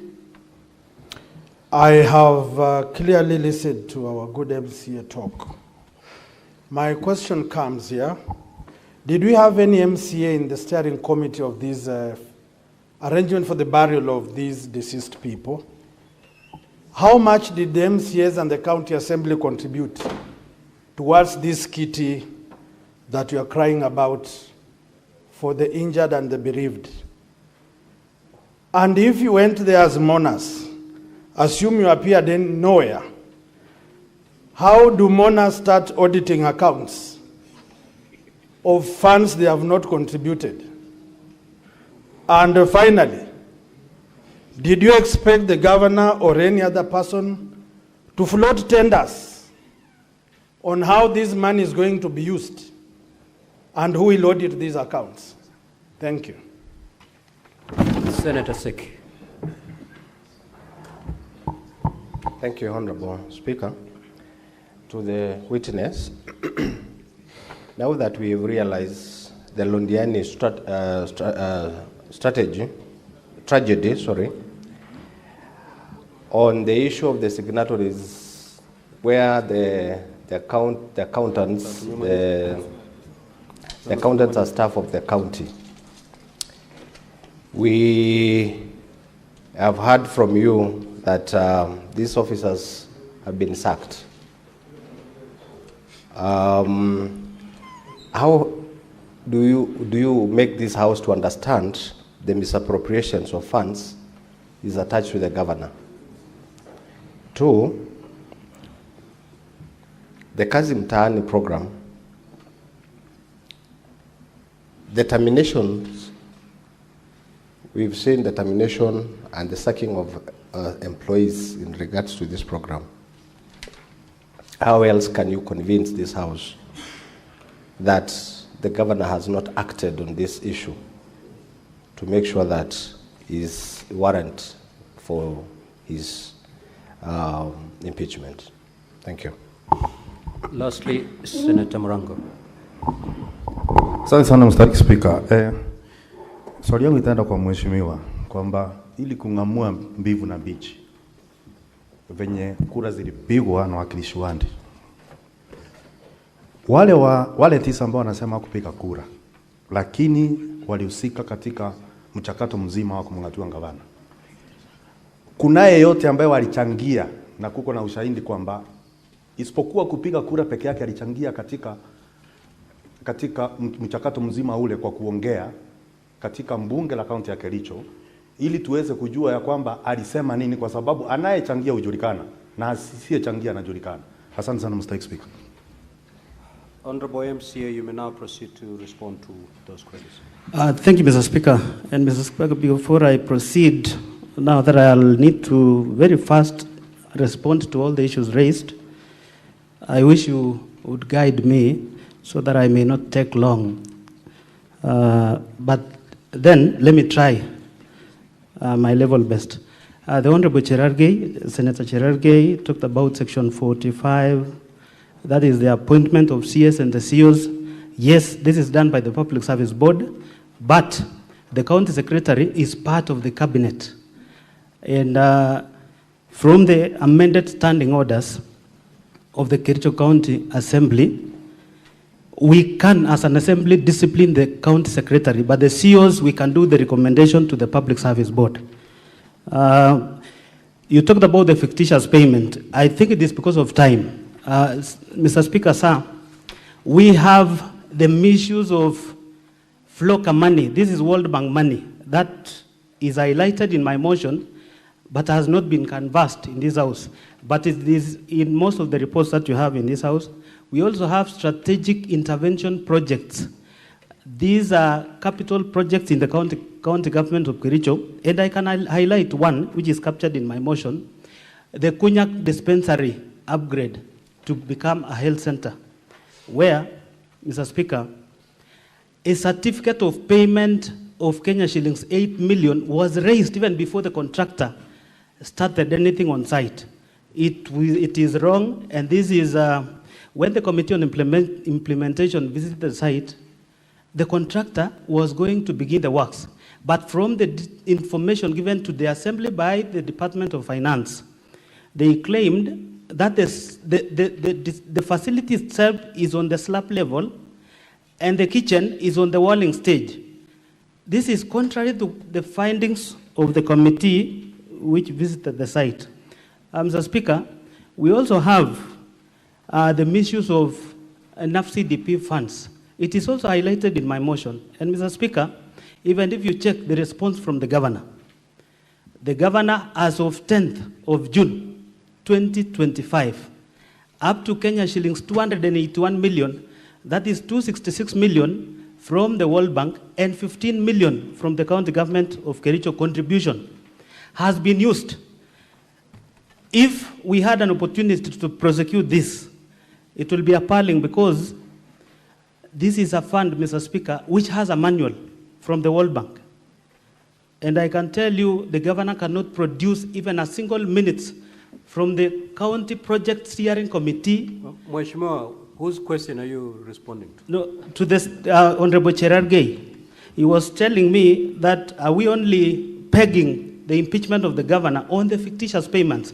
There are so many grounds that we raised, and that is why it's a matter of time. I cannot talk about the money for the death, Honorable Cherargei, because in our community, it is not good to take money meant for the death. And it was prosecuted, the money for the pastor. Of course, it was wrong. It was not part of the expenditure out of that money. So the county government of Kericho cannot account up to Kenya shillings 9 million. And the governor has a burden to prove to this house when he takes the stand. Senator Okenyuri, the voting system before, we used to do any division manually. But when the standing orders were amended last year, it then required the assembly to use electronic voting even on a matter as this. And I can guarantee you from the logs that will be produced, and I followed when the director ICT was being cross-examined, each member who voted can be accounted for, for 33 of them. I did not get the Auditor General's report from Senator Okenyuri. Senator Faki, Kazi Mtaani. Mr. Speaker, most of these works were done, but then not even most of these works, some of them were done, but others, the contractors were merely assigned a place, they never did anything. It is in the report, but they were paid. We felt as a committee that looked into this, that the value for money was not realized. And we even gave the governor recommendations to ensure these contractors who were paid without a single documentation be surcharged, and the officers who oversaw this process be disciplined. As of now, it cannot be the CEC in charge of lands who will carry the burden, when we still have the municipal manager who is still serving to death. The accountant who paid is still serving to death. The municipality of Litein was, at the moment, acted by the sub-county administrator. He's still serving. And that is the accounting officer who oversaw the whole process. So most of these officers are currently working. They have never been called to account the loss of 39 million. And that is why I said, pursuant to Article 179(4) of the Constitution and County Governments Act, Section 33F, the governor bears the huge responsibility in the way the resources of the county is managed. Senator Tabitha talked about the Londiani victims. I can tell you, if you pay 4.8 million of the 14 million shillings raised, that tells you up to 9-point-something million was not given to those victims. And the commitment by the governor in that clip, how I wish we had time, because to this Senate we produced 3 clips for Londiani. Governor talking about this is what we're going to do. When the report from this committee came, he talked about my hands are tied. I cannot punish any official. Then we felt the governor is the biggest beneficiary in the whole scenario, because how can you then not even take a chief officer or even the signatory to account where this money was spent? Senator Ledama Olekina, first of all, Honorable Kibet Bosuben is elected member of County Assembly representing Cheblanget. And for the record again, the clip that was played in this Senate, that is not me. And perhaps the member needs to produce, even, you know, if he was recording me, for instance, then there should be that conversation between me and him. In this affidavit is put here, he should be able even to produce, including the timings. The arbitrary clip that has been played is so funny, and as I said, Mr. Speaker, for the avoidance of doubt, I happened to school with Senator Aaron Cheruiyot in high school, and I want to set this record straight. I was the chairman, Seventh-day Adventist group. Even at the university, I became a deacon for 4 years. How can I be a drunkard? I have integrity to protect, even after being elected. So the person, Senator Ledama, that is not me. And I voted once. In fact, I was number 4 in that log, because as the mover of the motion, I wanted my vote to count, because I badly wanted all the members to pass the motion for us to come and be heard before the Senate. Last time we were not heard. Kinywa, Leonard Oti, if you check the transaction, I want to just, and I want to believe Kinywa is here. Show me.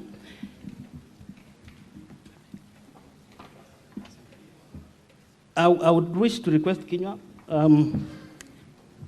Page.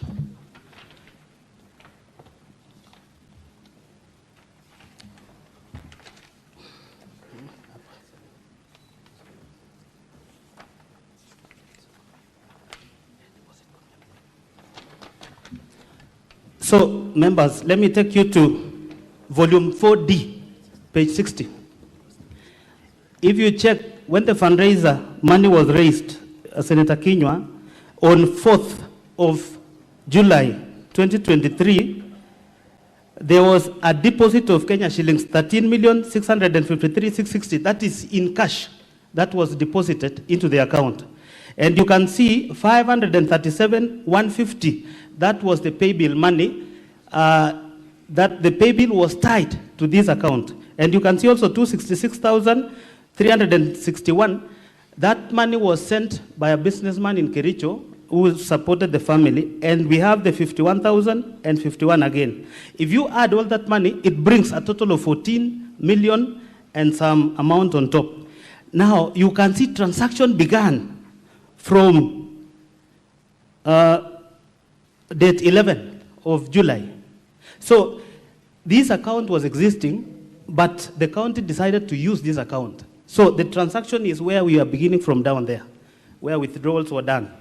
I want to believe I've explained. And so Senator Muma, accountability to the assembly. Of course, the executive is accountable to the assembly through the CECs appointed by the governor. But then, I want to, Mr. Speaker, you know this governor has history for not implementing any single report. The Kazi Mtaani report was tabled, not a single implementation was done by the executive. The Londiani accident victims, even Senator Boni Halwale, the families who perished from Western, the committee members paid a visit to Western, to the families, to confirm. The county government of Kericho paid 90,000 to those who we lost and 60,000 to the families who survived. But then, out of the 14 million, the national government, through the Ministry of Treasury, gave 300,000 to every family that lost their loved ones, and 200,000 for the families of those, the survivors could be traced. Now, the county government, raising merely 14 million, could not disperse the entire 14 million to the families. And the governor himself committed to doing so. I can tell you it is up to this house to establish whether the 9 million the governor will account, and said he dispersed later on, because what we can trace is only 4.8 million. Senator Tobiko, MCS who voted for the motion are 33, and that is why we are here, because we met the threshold. Tabitha, if you see, being the mover of the motion, I was seated in front. I want to believe if that video will have an opportunity to be played, and I sat throughout the motion until it ended. And I had only one phone in my hand, and only one link.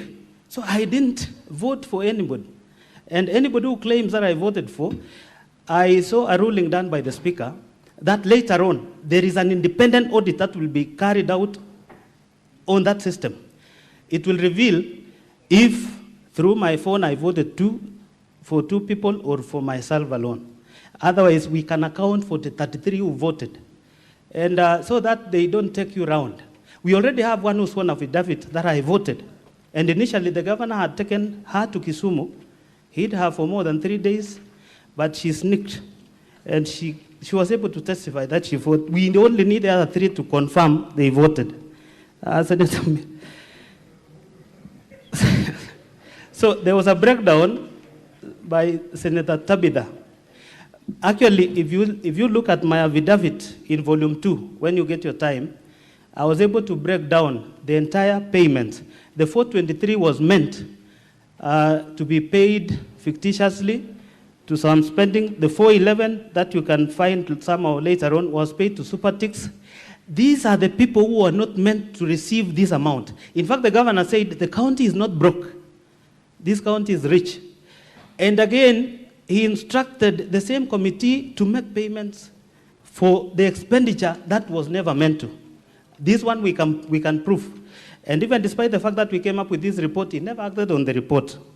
Senator Mariam, Brian Langat was fired by the governor as the CEC. And if you check the grounds under which the governor fired the 6 CECs was failing to adhere to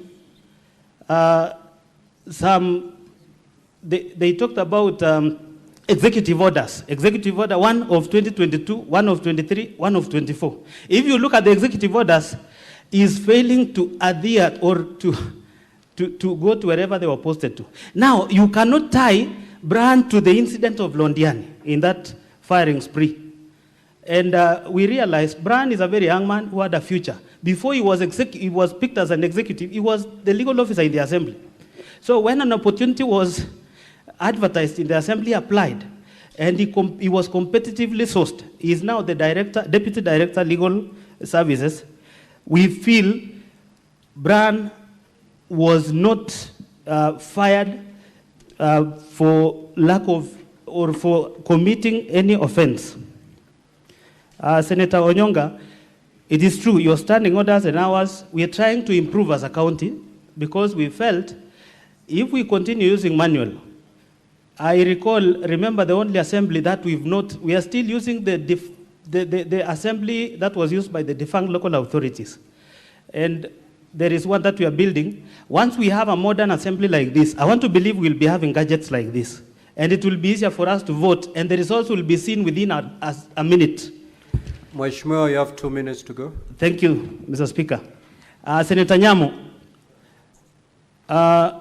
we've never used electronic voting before because we've never had a matter as of great importance as this one. So we had to use on this one because it is a decisive vote. And it doesn't mean that we used it so that we get the requisite numbers. I want to believe the IT officer has explained, in case of any malpractice or in case of any failure, I want to believe there was a way we were going to address that. Senator Boni, yes, from the council, Ongoya, of course he painted governor as a bad man. And if we had an opportunity of playing most of those clips, the governor is a man of doublespeak. When the report on fictitious came out, he referred to the same MCS he had faith in as contractors. But before then, he said, I have faith in this MCS, looking into the matter.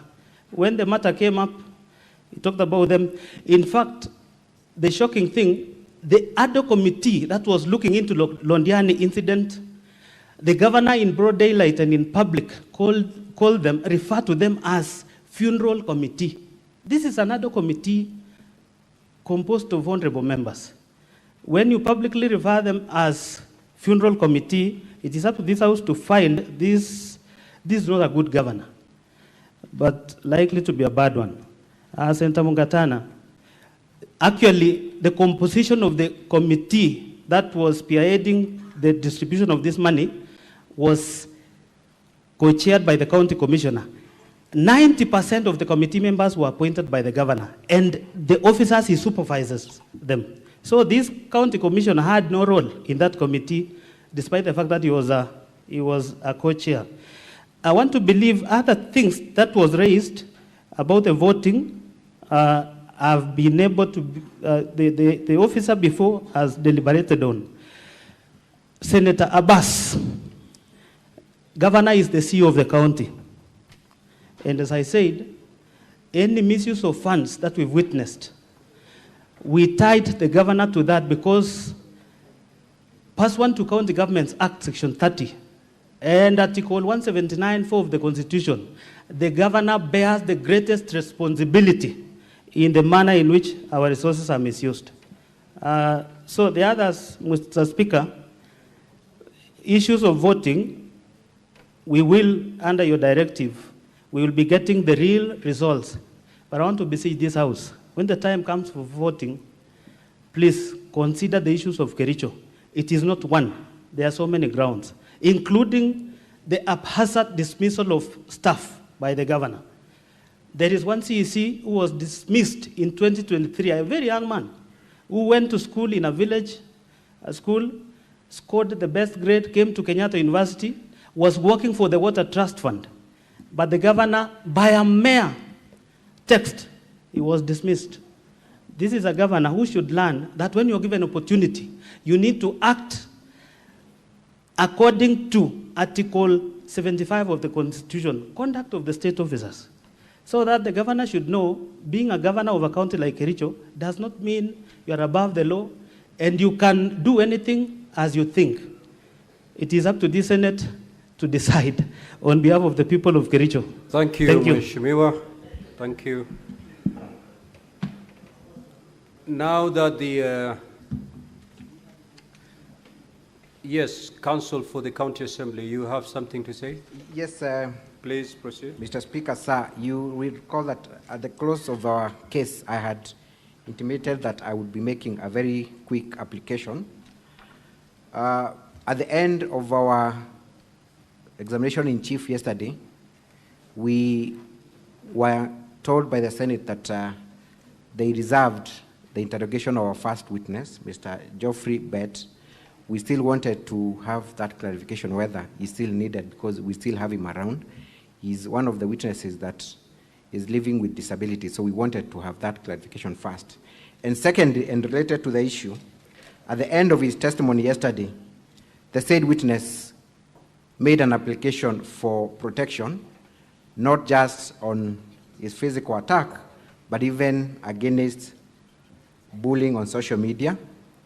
He has brought to my attention an incident that went against the request that he had made, that yesterday through a Facebook post by one Joan Chepkrui, whose Facebook name is Joan Kaku, alias Nadia, wrote the following words: Kiwete anataka kuhurumiwa na 80 million ilipotea department yake. That comment was shared in another Facebook page, that is Philip Mugo's Foundation. That specific lady, Joan Chepkrui, has been cited sitting at the Speaker's Gallery or the public gallery. In fact, she has taken lunch at the Senate yesterday and today, and therefore the simple request from Mr. Geoffrey is for stern action to be taken against that particular person who is still within the Senate's precinct. I'll usher in my senior to also make a comment on the same. Mr. Speaker, the most important thing for us is that the maker of that post is within these precincts, and the witness says that as he sat here, that lady was among the people sitting in the gallery just above your head, and that that lady has eaten lunch with us in the Senate precincts, and he knows her personally because she's a neighbor from home, and she's a known blogger for the governor in Kericho County. Those are the instructions that we have. We think that those words that Mr. Mutuma has read are not only demeaning, but they humiliate a witness of that nature who was here, spoke his voice, spoke about this being a healing process for him. That humiliation damages his healing by far. We'll direct, Mr. Speaker, that if that witness is still within these precincts, because coincidentally for us on her page, she took some photos with some senators and did not name names, meaning she has been here. We have been shown photos taken yesterday with some senators in this precinct, validating the fact that she is within this precinct, and therefore, stern action is necessary. Thank you, Mr. Speaker. Thank you, Counsel for the County Assembly. Counsel for the Governor, just have a seat. The Senate can only do what is within its powers. To the first limb of your request as to whether the Senate wishes to engage further with a witness, the answer is no. To the second request, I was made to understand that yesterday the witness did ask for arrangements to be made so that he feels secure when he goes back home. We can only relay that information to the IG, that the witness, as he goes back home, he doesn't suffer any insecurities as a result of having appeared before the Senate. On the third one, on the social media post, as a Senate, we are not in a position to control what goes into social media or not. Now, Counsel for the County Assembly, since you've identified the culprit, you know exactly the remedies that are available to the witness. Kindly pursue them so that that particular person who posted that derogatory post is punished pursuant to the law. However, I will add one thing to the members of public. We are here on a very serious matter. And no member of public, no the parties involved in this particular case, or even the senators, are allowed to intimidate any witness. That post is an intimidation of a witness. And therefore, be warned, whoever did that, because the reason why I told the Counsel for the Governor to sit down is we're going to degenerate into a hand-pecking exercise. My client has been mentioned, I need to say this. We will run all the way without finding a stop down the line. So a stern warning from the Senate is no member of public should aim derogatory remarks to the witnesses that appear before us. If you do, then as I've already advised Counsel for the County Assembly, you have a smorgasbord of remedies available to you. Ours is to give that stern warning. And should it persist, then we will, at an appropriate time, ask that member, if they're in this House, to withdraw from the precincts of Parliament, because that particular behavior cannot be tolerated while these proceedings are ongoing. Senator for Nairobi City County. Speaker, at the very minimum, because according to the rules, everybody who is in the gallery sits there at the pleasure of the Speaker. And if it is possible for the team from the County Assembly to point out to the Sergeant-at-Arms who that person is, I think it would be proper, because of the disrespect that has been shown to the process, that that person be removed from the precincts of Parliament. I want the team from the County Assembly to know that it is very difficult, as the Speaker has said, to control what people say on social media. Yesterday, some of the witnesses asked to take photos with me outside there, Honorable Speaker. And I've seen posts from Kericho saying that a bevy of young women has been deployed to confuse me. No, it is a bad thing because, Honorable Speaker, I personally consider myself public property, so that if somebody asks to take a photo with me, I cannot say no. But then they are going to insinuate that these young ladies were somehow deployed as a force to cause confusion, so that when we vote, we might not vote on the issues. But Speaker, this specific person, if can be identified by the Council for the Assembly, I think it would only be fair and proper that for this particular case they be ejected from the precincts of Parliament. I thank you, Honourable Speaker. Honourable Sifuna, I thank you for your piece of wisdom. But you see, the biggest problem will be the identification using that post. If I had the Council for the County Assembly well, is that that post is traceable to somebody known to the governor. So it is a process, because the name given in that post, if I understood it correctly, it is not the official name that that particular person uses. So you need then the very same people to, the IT people, to get that pseudo account, because it's using a different name, different from the person who is allegedly seated with us. So for us to be convinced that particular post and that name actually refers to the same and one person as the one seated here, it's another process. And that's why I'm saying it is very difficult for us. And the only thing we can do is to issue that stern warning. Assuming that pseudonym refers to the person you are referring to, then may that person be warned that we cannot tolerate that kind of behavior in the Senate. We may now proceed. We have concluded the case for the County Assembly. We will now move to hear the case for the Governor. Now, Governor, you have 5 hours to prosecute your case. Those hours are distributed as follows.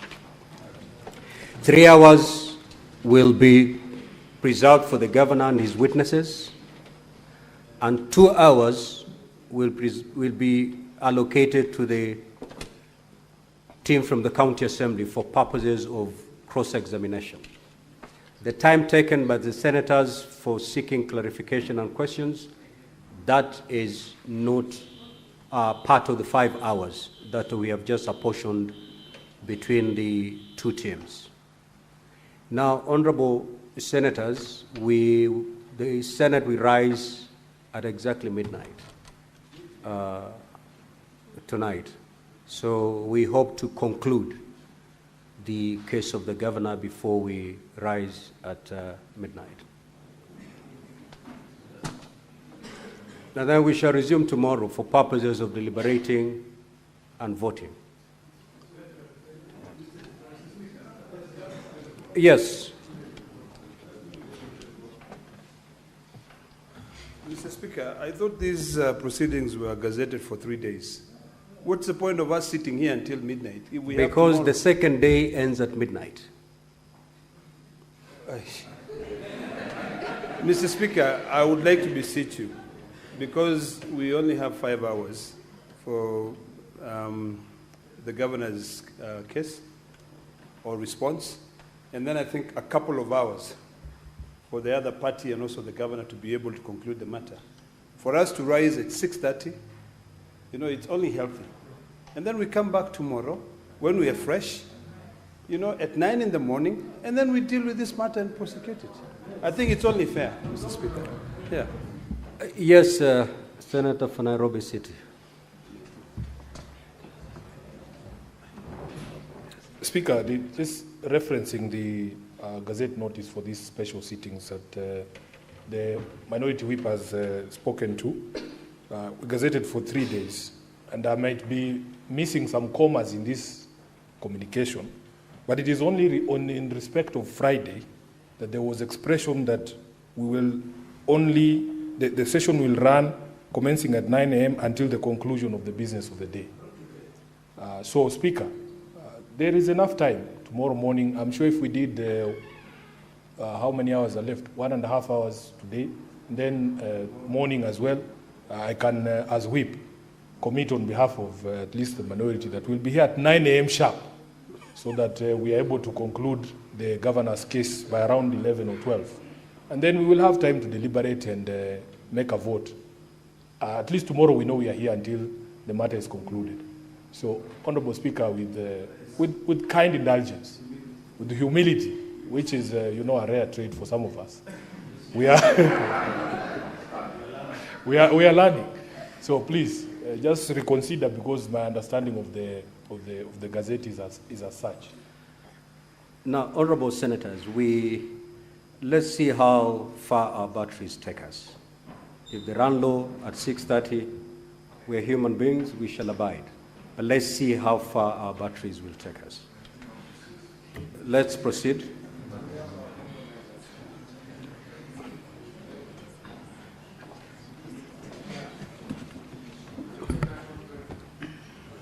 No, we cannot. We cannot. However, individually you can walk out, stretch, and come back. Senator from Mombasa.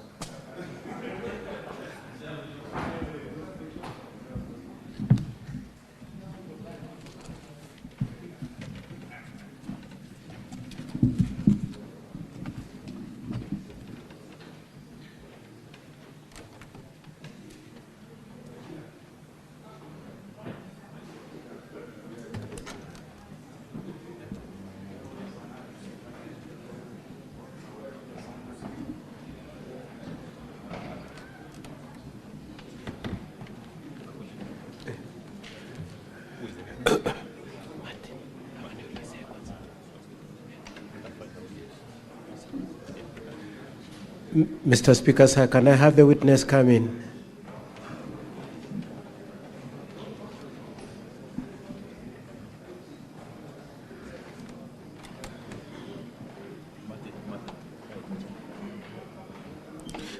I was inquiring if the witness can come in, Mr. Speaker, sir. Sergeant at Arms, kindly usher in the first witness of the governor's side.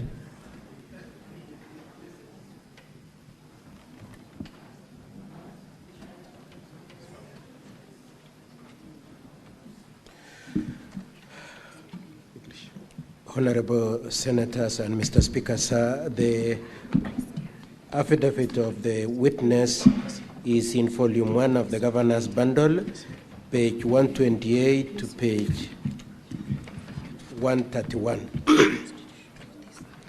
Governor's bundle, page 128 to 131. The governor's bundle is bound in red.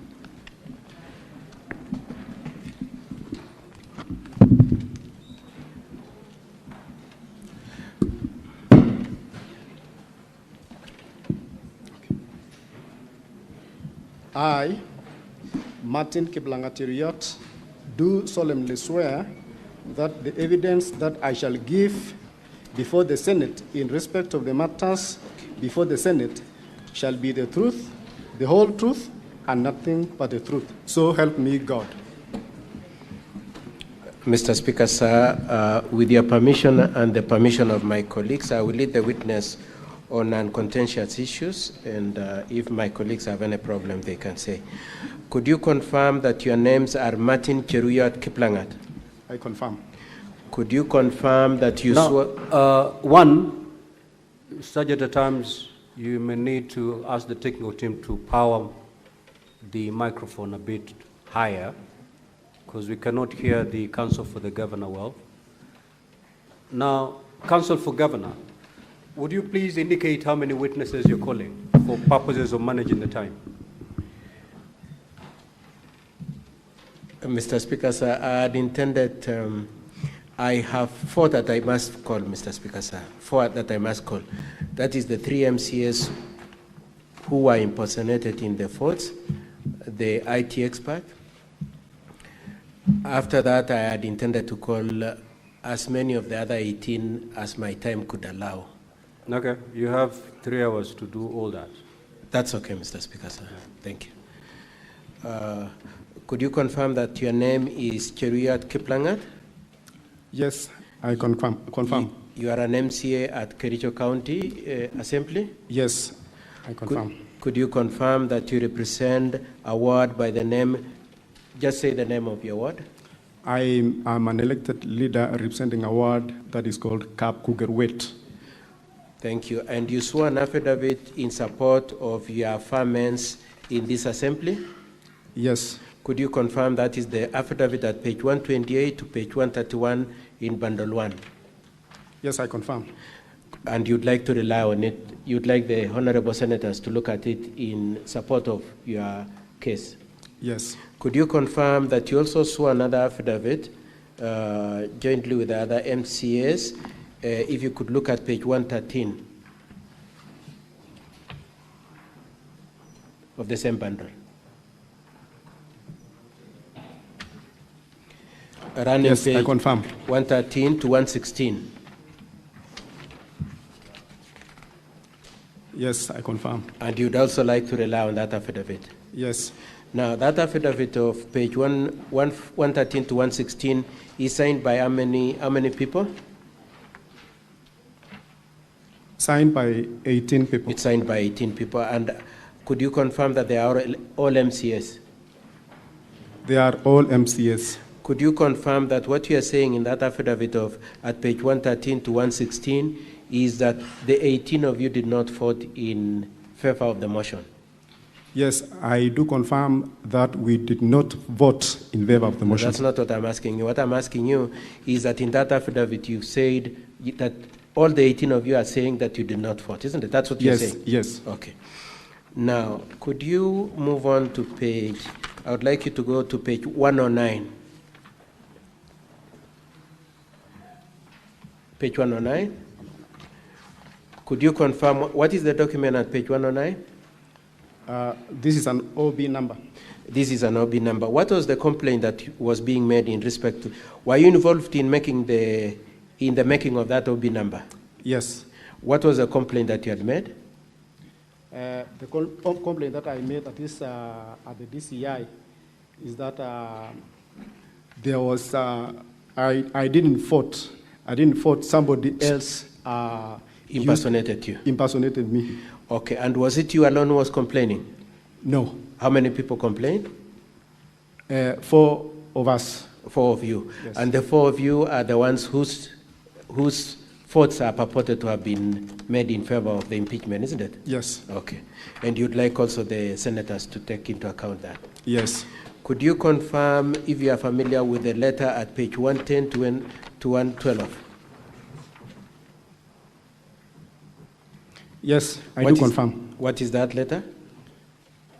This is also a complaint to DCI headquarters to request them to investigate the procedural unauthorized use of my credentials in that voting process. It is also a complaint in respect to impersonating you in the voting. And how many people complained? How many people wrote that letter? 18 members. You wrote 18 people. Okay, so I would like us now, having laid the documents in your affidavit, I would like you to go to paragraph 3. I got paragraph 3.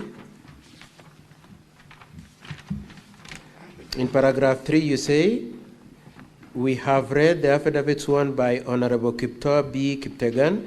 We adopt and reiterate all he has stated, inclusive of the annexes he has made. That's your position at page 128.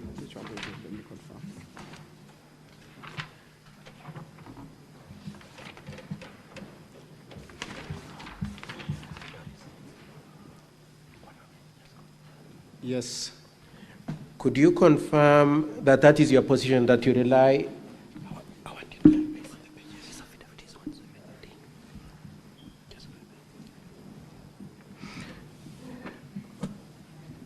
You stand by that position that you rely also on the substantive affidavits won by Honorable B. Kiptegan, isn't it? Yes. I would like you to be shown page 117 to 120.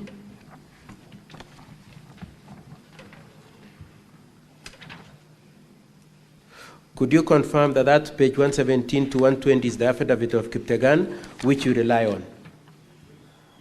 Yes. Thank you.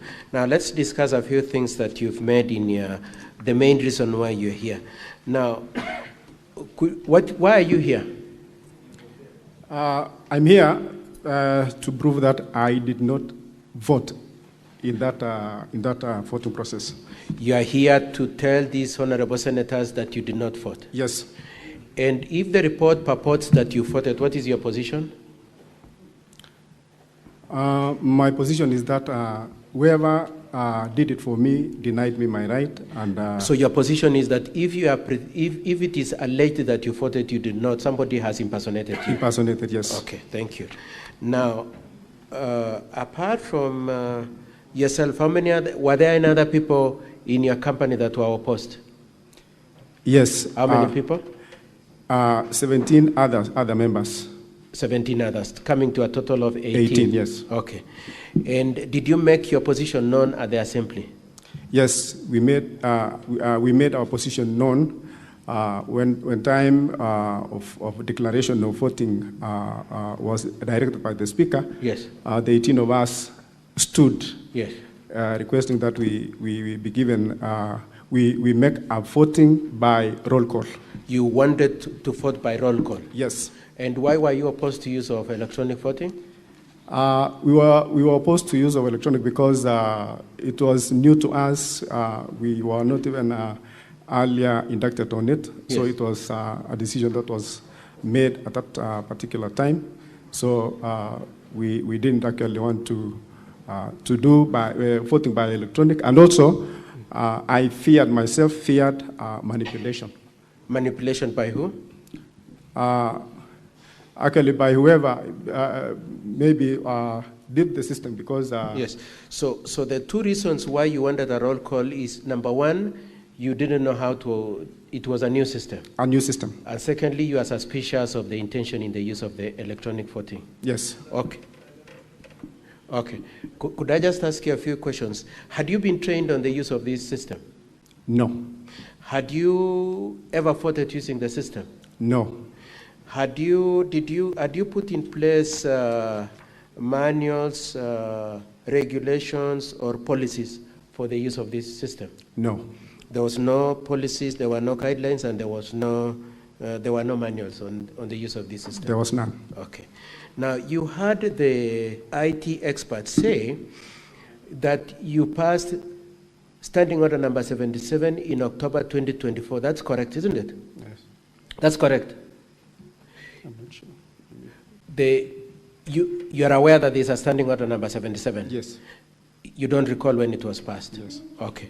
Now, do you know when you impeached the Deputy Speaker? Do you recall when you impeached the Deputy Speaker? Yes, I recall. Was it on 8th of November 2025? When you removed the Deputy Speaker, sorry, yes. Not impeached? Yes. It was in November yes. 2025? Yes. Did you use this electronic voting then? No. Okay. And this is after you had already enacted that Standing Order number 77, isn't it? Yes. Okay. Now, had you ever used this electronic voting ever before? No. And when was it decided that it should be used? It was just immediately before voting for the impeachment of the governor. So it was decided that day in the course of the impeachment discussion that it be used on that day? Yes. Did you have notice that it would be used on that day? As you woke up at home when you were coming, were you aware that they would be using electronic voting? No, we were not aware.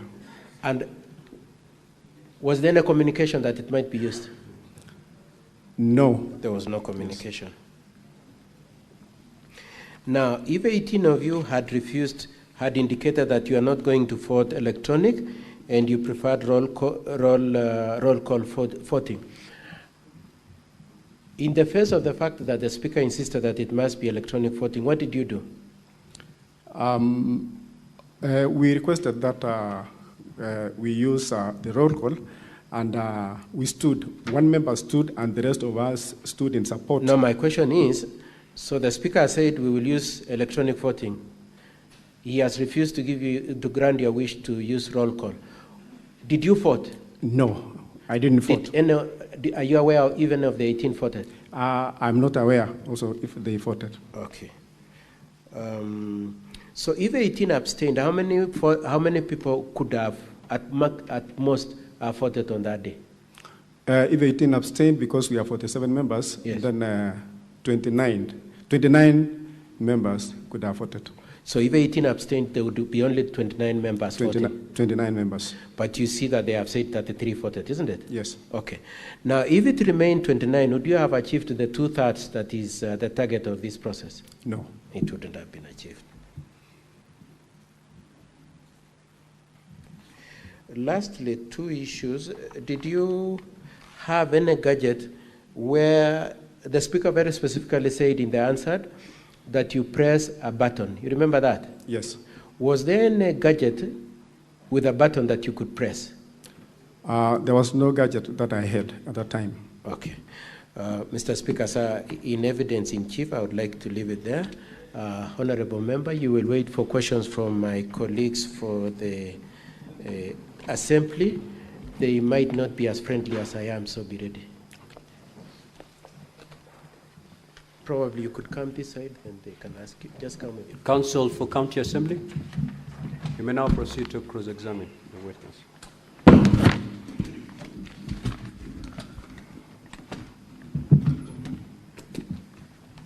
Thank you, Mr. Speaker, sir.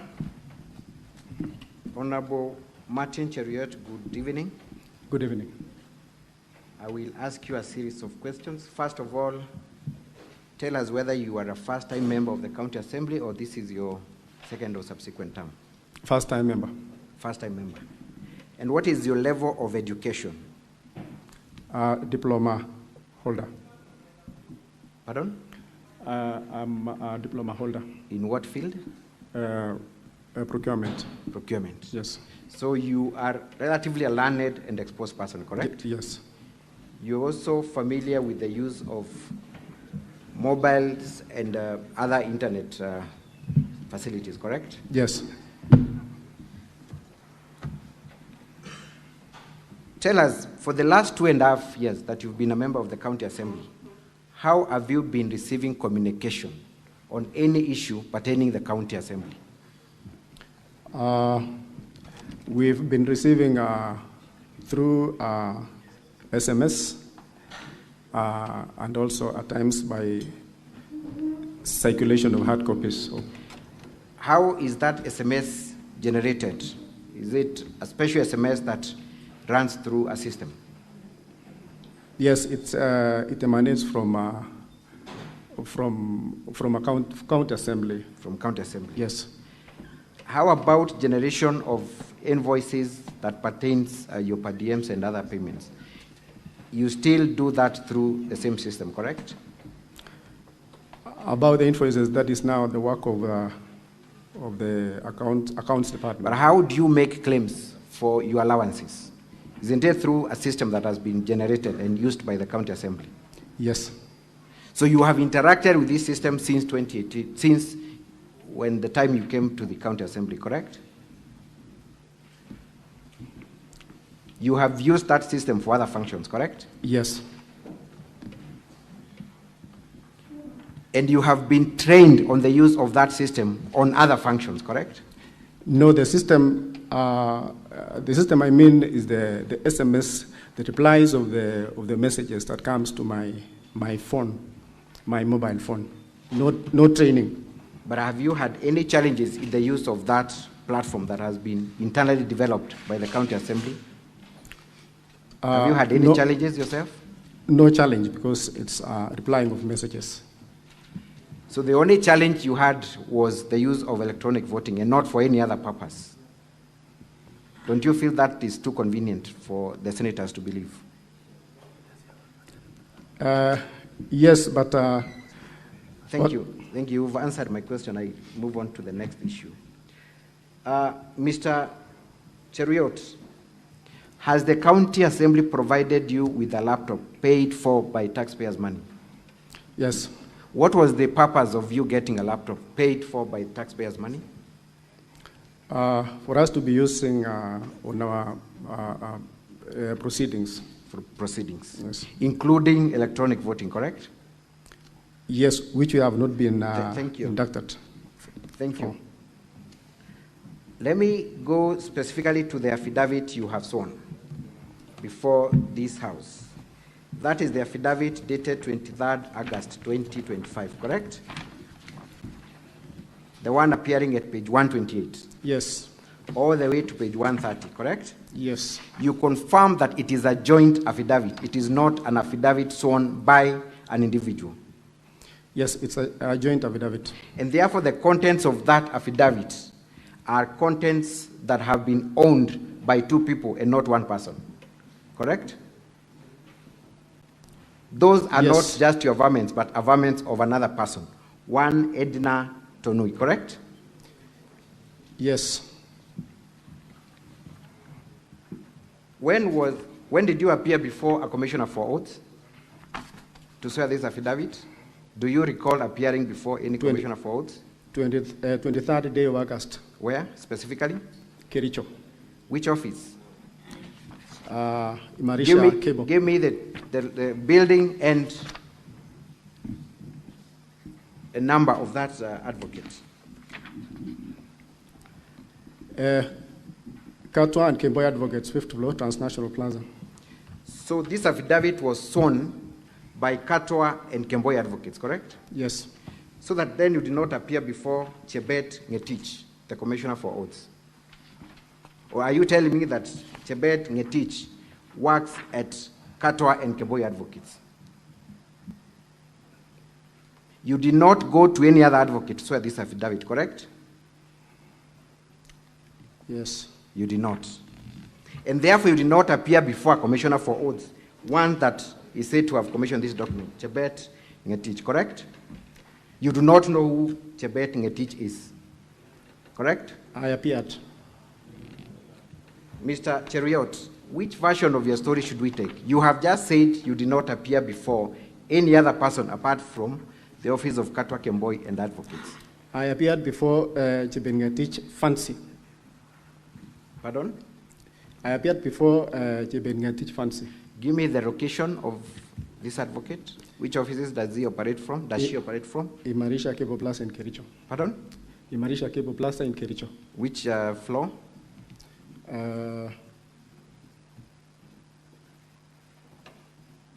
Door number? Okay. Second floor, I think. I want you to go on record because we are going to confirm these details, Mr. Cheriot. Because one Chebet Ngetich practices law and has commissioned your document, we can easily trace. So you need to think your answer through very carefully. Did you appear before Chebet Ngetich or not? I appeared, but I don't remember exactly which floor was she. In whose company were you? Which other person was in your company when you appeared before this commissioner for oath? This one I was alone. You were alone? Yes.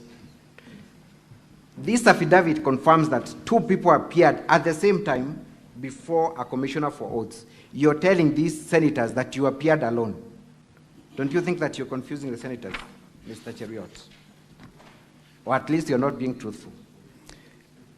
When I signed, I signed alone, even though the affidavit appears to be to have been sworn by two people. So you do not recall seeing Edna while this affidavit was being prepared?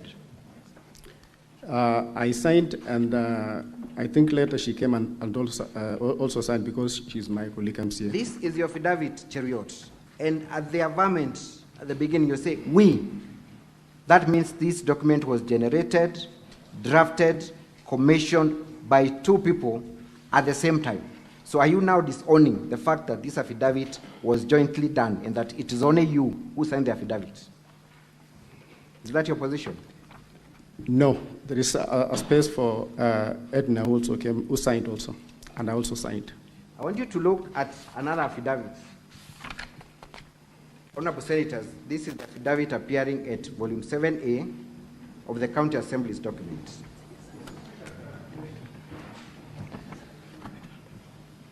Clarification time is not yet, Honorable. Okay, just pause the time for the governor's team. Mr. Speaker, if you are following the proceedings, you need to remind the witness that he's on oath. He has changed his position 3 times on the same matter. So you should help us on which version we should follow. We want to know the truth. Just take note of whatever you're noticing. It will inform on how you will vote eventually. Proceed, Council. So for record purposes, again, Mr. Cheriot, you were not at any given time in the same place and time with one Edina Tunui while preparing this document. You were not. Yes, I signed my part. You were. That's not my question. That at no given time were you and Edina Tunui together in the preparation, signing, or commissioning of this document, correct? Yes. And therefore, when you append a signature at the end of this document saying that we, the above named, just read paragraph 14 of your affidavit appearing at page 130.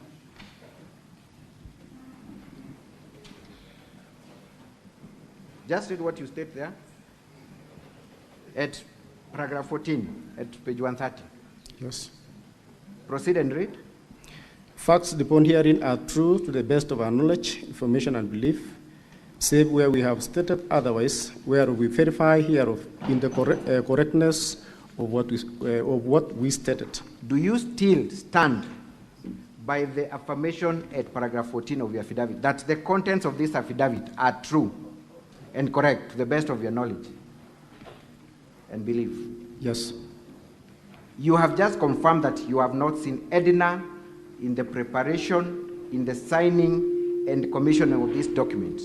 How are we to reconcile that with the fact that you are now stating that this document was generated jointly between you and Edina?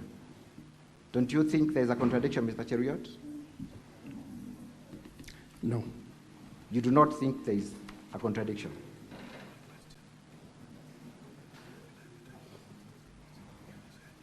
I will put it to you, Mr. Cheriot, that you have presented a forged document before Senate, purporting that one Edina signed this document jointly with you. What would you say?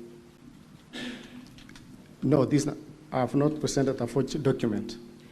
Kindly look at the affidavit before Senate at volume 7A. Who is the deponent of that affidavit?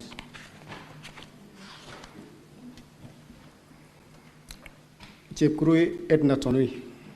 The same person that you have alleged you were with when you're signing this affidavit jointly, correct? Yes, but I stated I signed it. It's a yes or no. Is it the same person? Same person. Same person.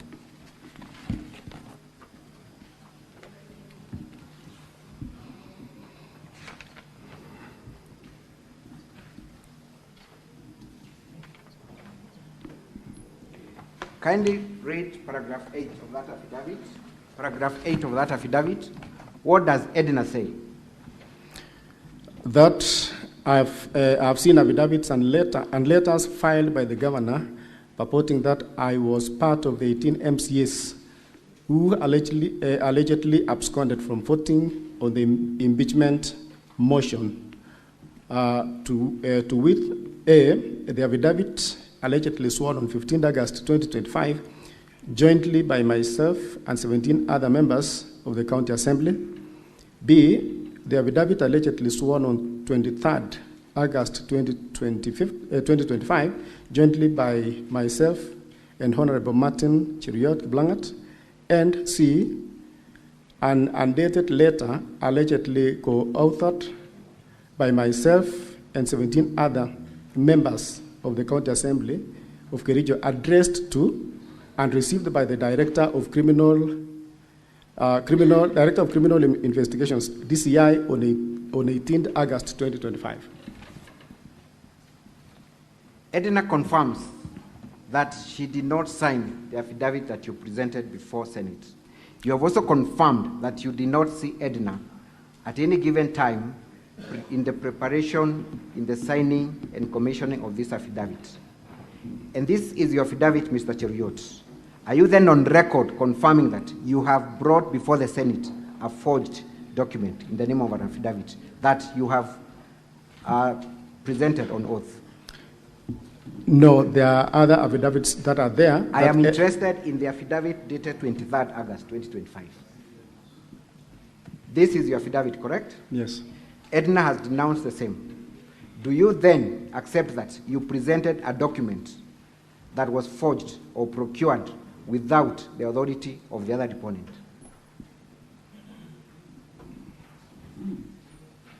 Please answer the question. No. No. Mr. Cheruiyot, as has been stated by Senator Kalwale, you have given different versions of the same story from the time you took the stand. You have also presented a document that you signed on oath that you have now disowned. The simple question is, why should we believe you when you say that you did not vote, when the system confirms that you voted? I did not vote. How credible is that statement in the wake of all the other lies and contradicting versions that you've given before this House? The link that was used to vote was sent to my mobile phone, which I never opened.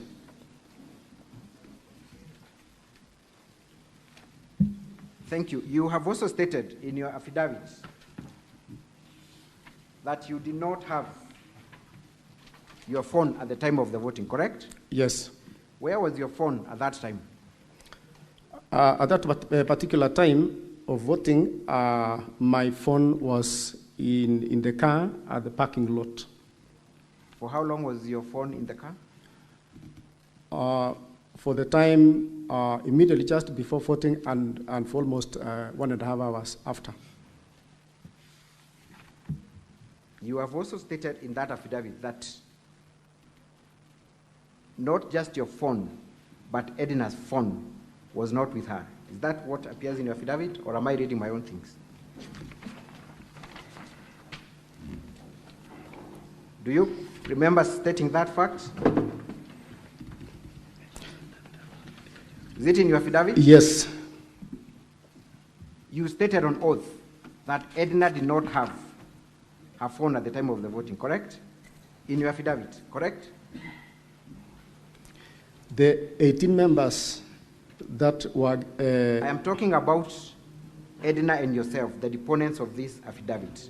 You have confirmed on oath that Edna did not have her phone at the time of voting, correct? Yes. How could you tell that Edna did not have her phone at the time of voting? We were together in the chambers, and she also had given her phone elsewhere. We're interested in knowing that elsewhere. Where is that other place that your phone was and Edna's phone was? Mine was in my car at the parking lot, and she said she also didn't have her, so I don't know exactly where she had kept it, but she didn't have the phone in the chambers. Mr. Cheruiyot, yes. You have disowned ever seeing Edna in the making of this affidavit. How can we verify the fact that Edna did not have her phone at the time of voting?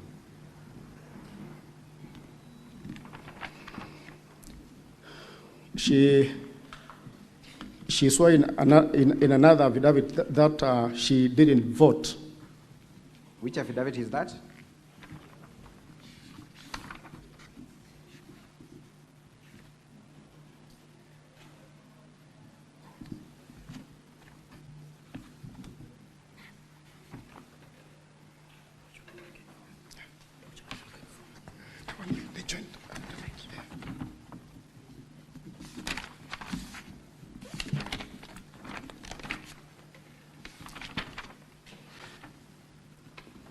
I'm in reference to the complaint that she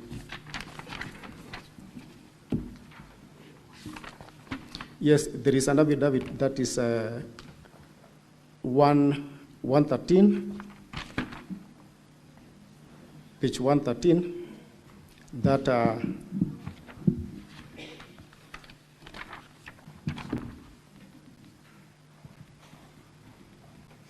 give us the page of the affidavit. Which page?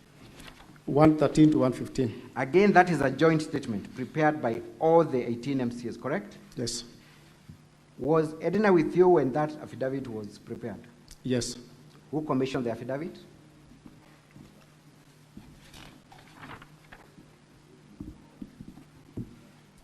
Brian Kiprotich. Brian Kiprotich. In which office did Brian Kiprotich commission this document from? Imarisha Kebo Plaza. In which town? Kericho. You confirm that all of you appeared before that commissioner for oaths? Yes. Mr. Cheriot, were you for the impeachment of the governor, or were you for the position of saving the governor? I was for the position of saving the governor. You were. So you have not supported any process of impeaching the governor? You have not? I didn't support the process of impeaching the governor. Thank you. I want you to go to volume 3 of the County Assembly's document at page 120. Let's see what you contributed before the House in respect to the issue of fictitious payments. I want you to read verbatim your contributions contained at page 120 of volume 3. That's the Hansard report, Honorable Senators, as contained at volume 3, County Assembly's documents. Page 120.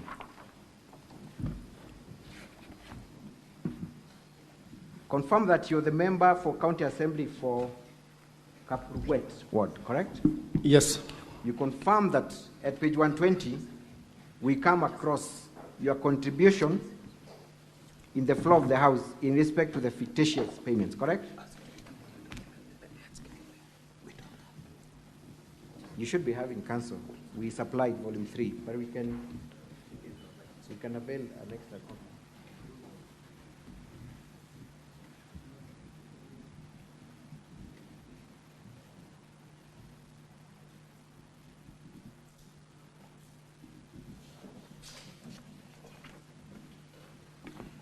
Page 120.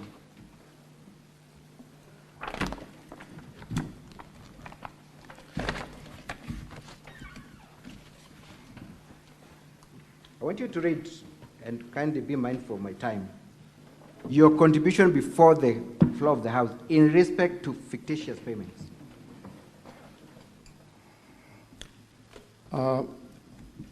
Thank you very much, Mr. Speaker, sir, for giving me this opportunity to contribute on this report on fictitious payments. First, the Honorable Speaker, let me congratulate the committee led by the Chairman, Honorable Albert Kipkoech, for this very good and eye-opening report. Mr. Speaker, I want to say that one of our roles as House is oversight, and I want to say that we cannot stand aside and watch those who've been given responsibility to squander or to do the kind of payments they have done. And to cite a case in my ward relating to how the procurement process was done. I have read and heard from the members that a procurement process was initiated, and in a record of 3 days from the initial stage to the end, the payments were made. I have a project in my ward, the Honorable Speaker, that was done 2 years ago, and the work was done genuinely. Actually, the contractor did the work very nicely, and I'm wondering how a procurement can be done in a record 3 days up to the payment, and somebody has put resources, a genuine person, has done very good works, and has not been paid for such a long time. I remember some of these officers, when we were bringing into serve the county, one of the aspects we saw was the aspect of integrity, and now questioning where this integrity has gone, that now we are not being careful with resource, has gone, that now we are not being careful with the resources of our county. So I want to say that, those who have been implicated or mentioned, and specifically I'm drawn to the specific recommendations that action needs to be taken against them for not, or to be held accountable for the actions that are upon them. So I want to say, Honorable Speaker, I'm in support of this report so that we move on and we guard the resources of our county. Thank you, Honorable Speaker. Are you changing your position in respect to the report on fictitious payments? I'm not changing, but there were specific recommendations not really impeaching the governor. You did not disagree with the report, did you? I agreed with the report, but with recommendations, specific recommendations. You endorsed the report, correct? Recommendations you endorsed the report, correct? Just a straight answer. You endorsed the report, correct? Yes, I endorsed, but not impeachment of the governor. But you endorsed the report which stated that all people who are culpable should be held to account, correct? Yes. And if the governor is one of them, that remains the position, correct? Unless it's proven that he's one of them.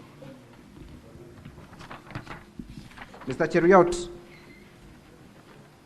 I believe you are also familiar with your standing orders, correct? Yes. Kindly tell us what Standing Order 77 provides in terms of electronic voting.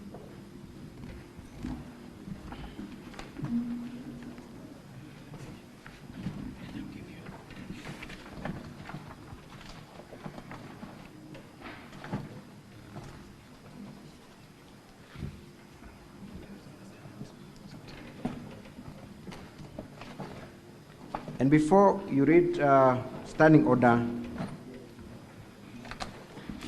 77, while we are still at that report, kindly go at page 178, volume 4A.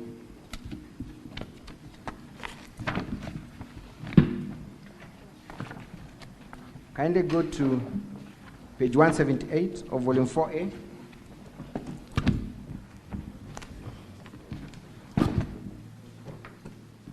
We are still talking about the same fictitious payments report, correct? Yes. At page 178.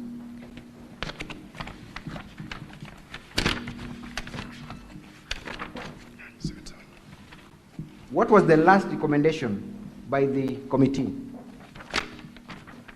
The last recommendation was that section 30, subsection 3F of the County Government Act 2012, the governor has overall responsibility of being accountable for the management and use of county resources, hence should take full responsibility for the anomalies.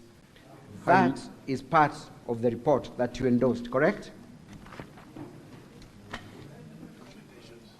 Recommendations. The report contained the recommendations, correct? Yes. We have seen you making contributions before the floor of the House, endorsing that recommendation, correct?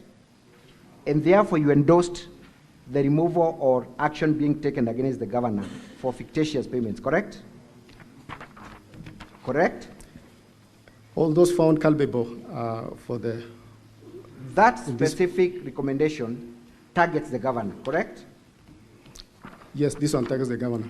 And you endorsed this report that targeted the governor for having the overall responsibility, correct? Mr. Cheruiyot, correct? It's a yes or no? No, I didn't target the governor. Did you seek to amend or disagree with any part of the report?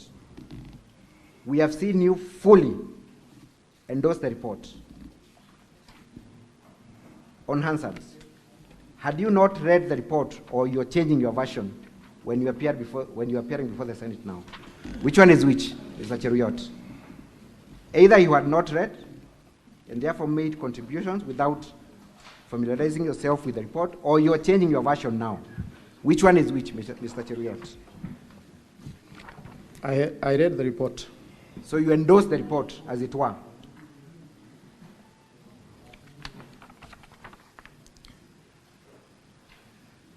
I'm struggling to understand what your position is. You have just told Senate here that you do not agree with the report to the extent of removing the governor on account of fictitious payments, correct? Yes. That's what you've told us. We have seen you on the floor of the House endorsing this report that seeks to hold the governor fully accountable for the same. Which one is your position, Mr. Cheruiyot? That report also recommended for the governor to be given time. I am interested in that specific recommendation that require the governor to take full responsibility. Is that part of the report that you endorsed? Yes.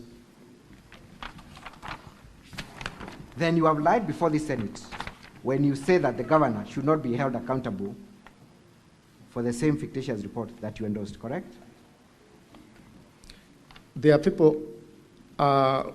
in the department who are supposed to be held liable and responsible for the... Mr. Cheruiyot, what was the incentive for you to change your position from endorsing the report, from voting for the governor, for the governor's impeachment, and to now testify that you did not vote? What was the incentive? I wanted the governor to be given time to I'm act. asking you a very specific question. What was the incentive?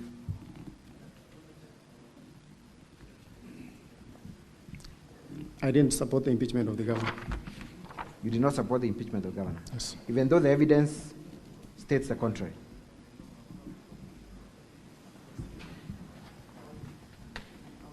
Let us go to the standing order as my last line of cross-examination. Do your standing orders provide for electronic voting? Yes. Standing order 77, correct? Yes. Correct? Yes. Are you familiar with that standing order as a member of the County Assembly? Yes, I'm familiar. Did you require advance notice to comply with standing orders that I expressed? Did you require prior notice that voting would be electronic? Yes, because we didn't have electronic. Did you require notice? Yes, I required. What is the basis of your answer? Because we didn't have the electronic gadgets, and I was not prepared with my... Mr. Cheruiyot, you have confirmed that the County Assembly bought you a laptop. So when you say that you did not have a gadget to vote, are you not lying to the senators? At that time, Council, I didn't have my... It's a simple question. Are you not lying when you state that you did not have a gadget when you've been bought for a gadget and you knew the business of the day?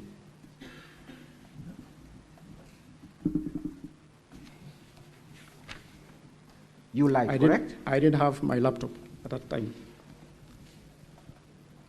Were you not aware of the business of the day? I was aware, but I was not aware that electronic system would be used.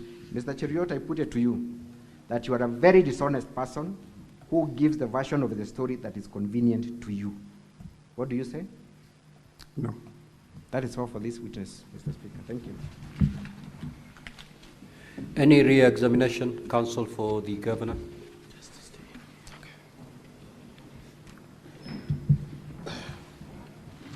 Mr.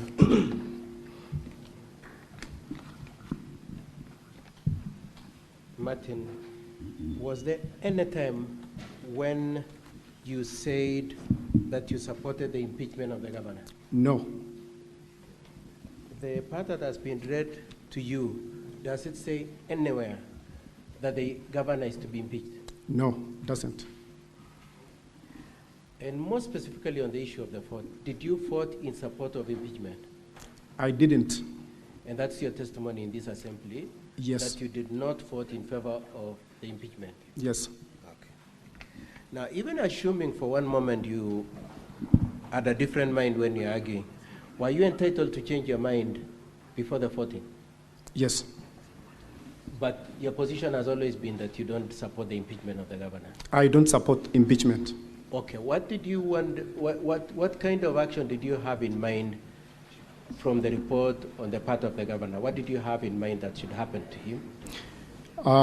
Because there were other specific recommendations, so myself, I wanted the governor to be given time to implement what the So committee. your position is that the responsibility that the governor was to take on account of the fictitious payments, as is alleged, was that he be given time to take action on those claims? Yes. Okay. Now, you've been asked several questions in relation to Edna, and you are shown an affidavit sworn by Edna, isn't it? Yes. From the county assembly. Have you seen Edna come to testify in the whole of these proceedings? Yes. I'm saying, since we started this hearing, has Edna come here to testify, to come and give her testimony? No. You have not seen her? Yes, I've not seen her. Okay. Have you seen her say that the affidavit you have been shown is the genuine affidavit? No. You've not seen that? Yes. And can you say for a fact that the affidavit that you've been shown from Edna has not been forged? Can you say that? Would you know whether it's forged or not? No. It could possibly be forged also, isn't it? Yes. Okay. Now, the affidavit that you jointly swore with Edna, were you with Edna when she was signing? Were you with her when she was signing? Or you signed alone the way you said? I signed alone. You signed alone and went away? Yes. Okay. And do you stand by everything that is stated in that affidavit as Martin? Yes. Do you know whether Edna would stand by them or not? Do you know? I don't know. You don't know, but you are speaking for yourself Yes. in terms of what you said, isn't it? Yes. Now, I would like you to look at page 131. Page 131. Yes, sorry. Yeah, put that up. Page 131 of first volume 1 of the governor's bundle. My apologies. Yeah, there, page 131. Now, you were asked whether you swore the affidavit before who, and for a moment you said Katwa and Kemboi. You remember saying that? Yes. Could you let the senators know what is indicated as being what Katwa and Kemboi did? Drawn and filed by Katwa and Kemboi advocates. So it merely shows that the Katwa and Kemboi drafted the document, isn't it? Yes. And then at page 130, who has commissioned it? Page 130, Jebet Ngetich Fancy. Fancy commissioned it. Now, away from that affidavit, you remember when you walked into this chamber? Yes. What happened to you? I took an oath. You took an oath? Yes. What you are saying, is it true as per the affidavit? Yes, it is true. And is it true as per the oath that you took before these senators? Yes. Okay. Now, you said you didn't have your phone. It was in the car, isn't it? Yes. Do you know where Edna's phone was? Do you know where it was? I don't know. All you know? She didn't have. All you know is that she didn't have, but you don't know where it was. Yes. So as I finish my re-examination, as you speak today here, are you speaking for yourself and Edna, or you're speaking for who? I'm speaking for myself. You're speaking for yourself. And your point is that you did not vote? I did not vote. Okay. And lastly, were you given notice that they would be using electronic voting on that day? No. Were you given notice to make sure you walk into the chamber with your phone? No. Were you given notice that you should come with your laptop to the assembly that day? No.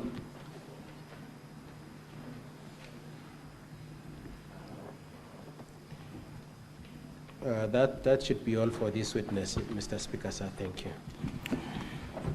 Now, honorable senators, it is time for you to ask questions and clarifications. I'll take phone this side, so that we move. Senator for Nairobi City County.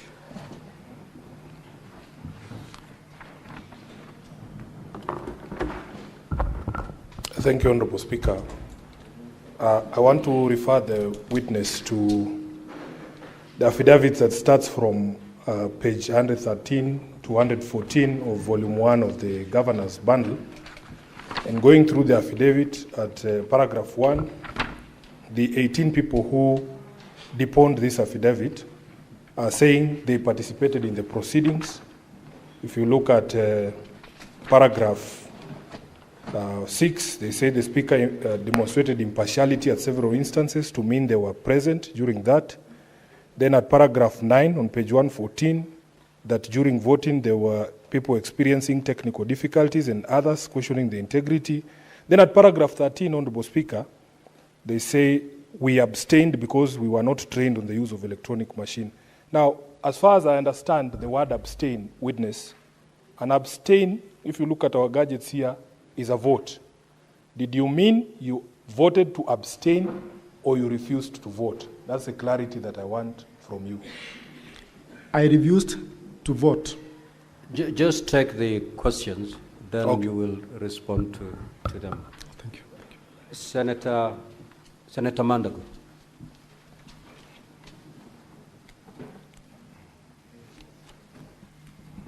Senator Murangu. Asante sana Mstahiki Speaker. Swali langu ambalo ningetaka kuuliza mheshimiwa ni kwamba amesema alikuweko katika mbunge katika gatuzi za Kericho, na kwamba kuna matatizo ambayo ilimfuata mojawapo, kuna njia kupiga kula ambayo hamkuelewa.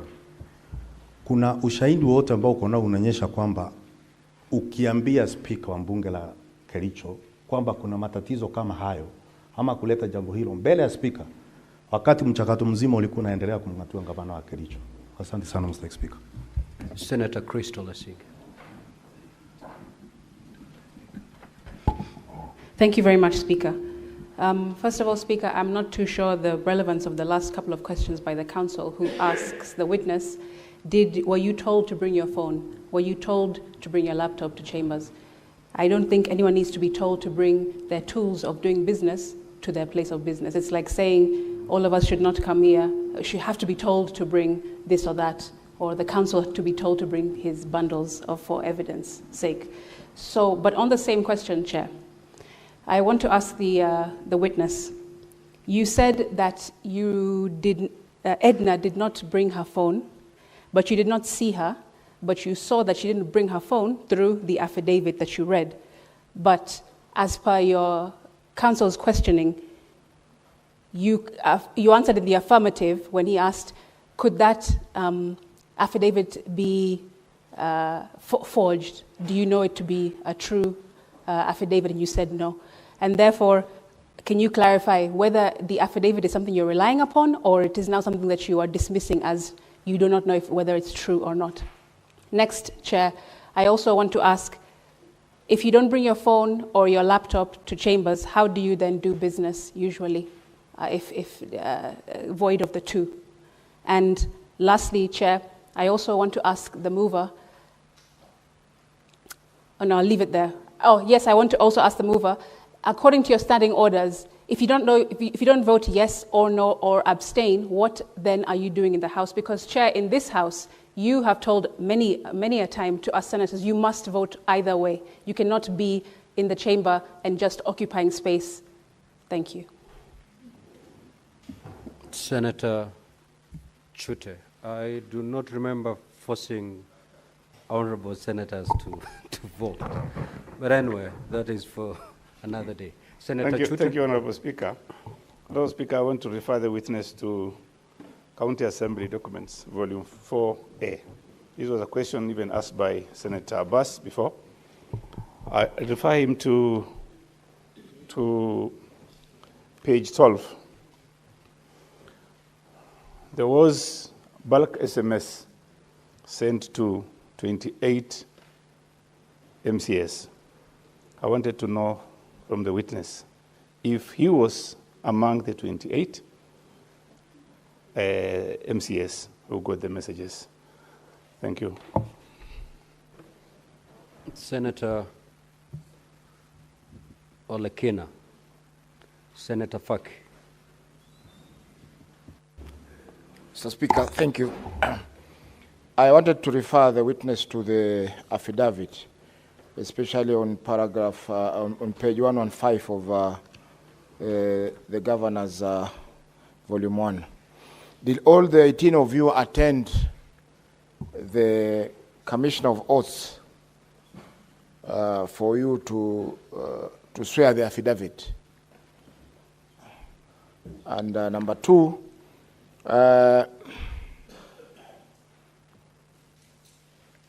looking at the affidavit, you have stated that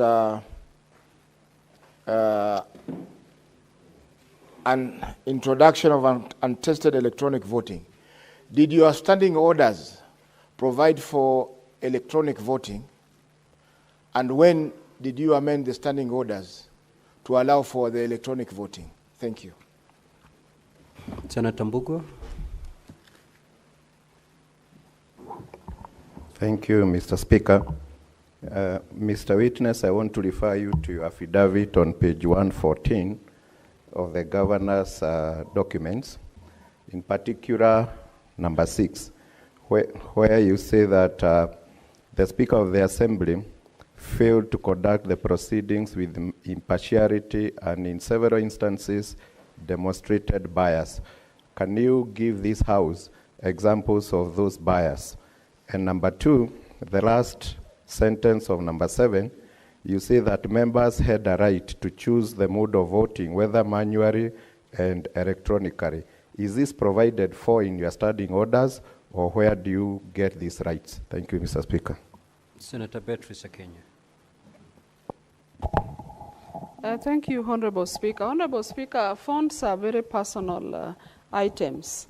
I would like to know from Mheshimiwa what role you have in knowing where people keep their phones, and especially on this member, how would you know where somebody's phone is? Do you have an official role of knowing where people keep their phones, or for what reasons did you know where the honorable member's phone was?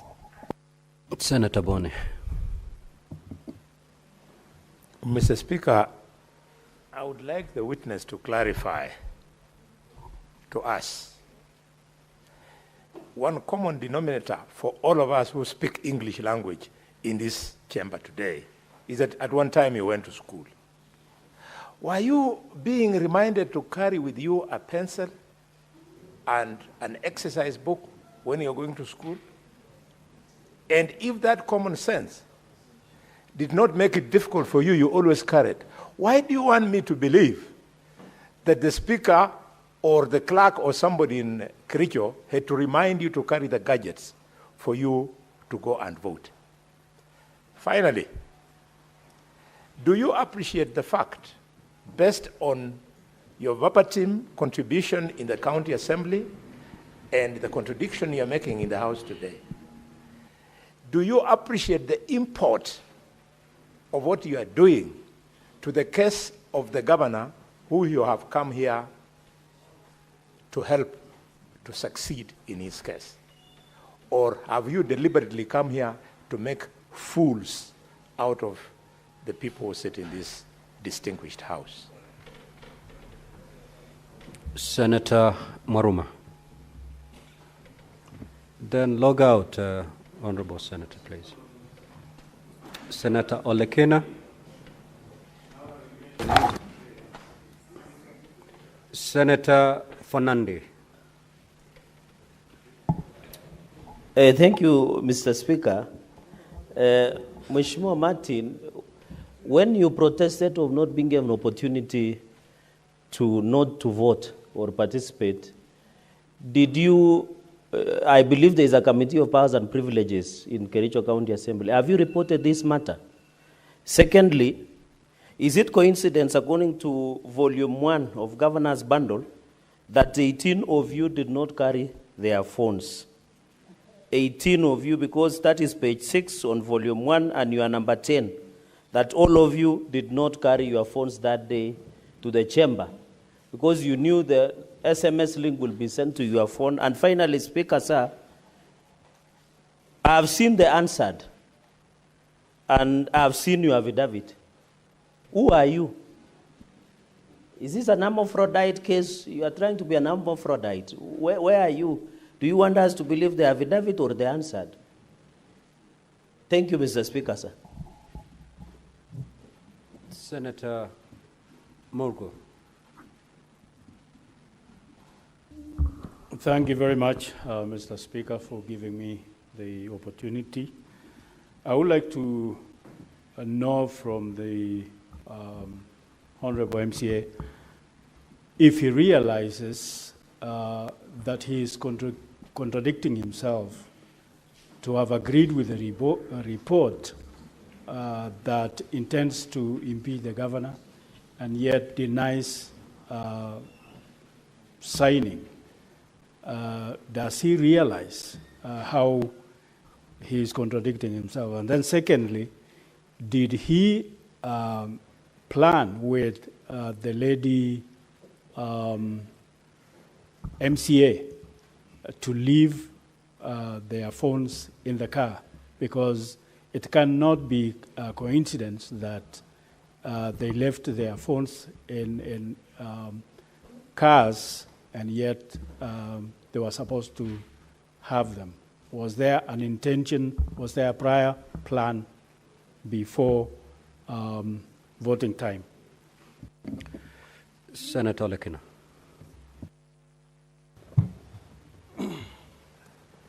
Thank you, Mr. Speaker. Mr. Speaker, I have to attest that this is the first time I'm seeing an affidavit signed by several people. One affidavit signed by so many people. I think in law, an affidavit is supposed to be deponed by one individual.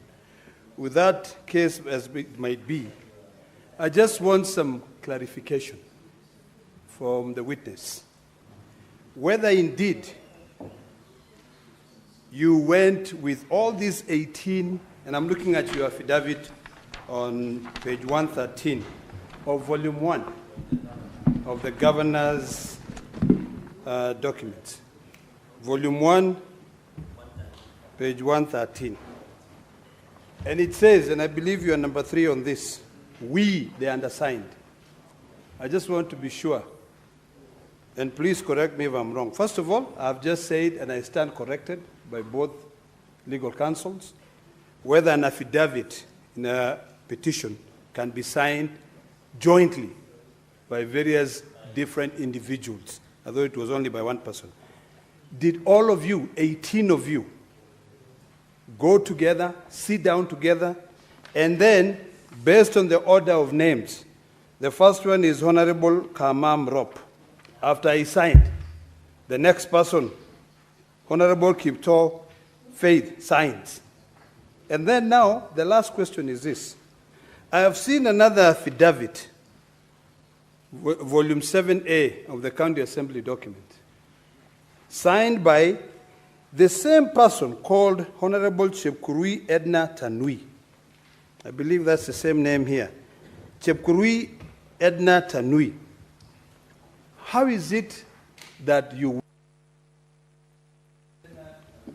You're off record, Honorable Senator. Senator Veronica. Thank you, Honorable Speaker. I want to refer you to County Assembly documents, volume 4A, page 28. There is a report there, the electronic voting system, voting results audit, indicating that Honorable Cheriot Martin Kiplangat voted at 1926 and 12 seconds. Did you actually vote on any system that day, either on phone or on the computer that was in the house, in the assembly? Did you vote? You did not vote. So this is a false document, what the assembly has brought.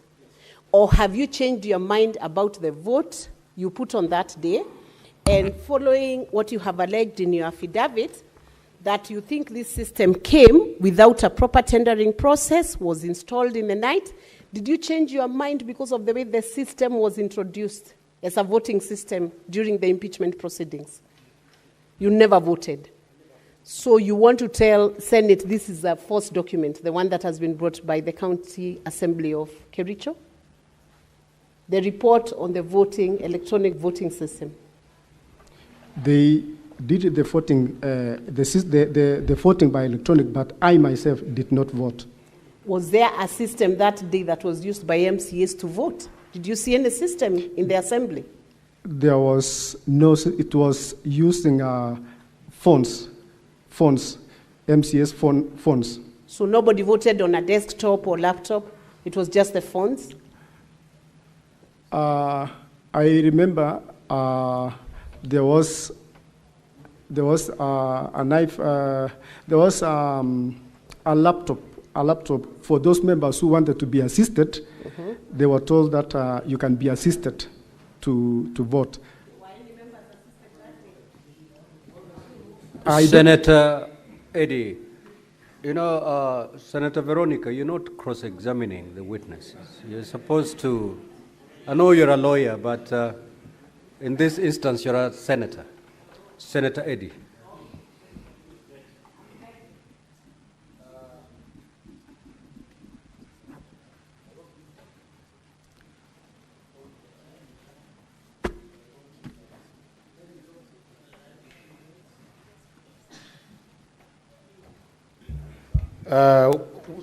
Mr.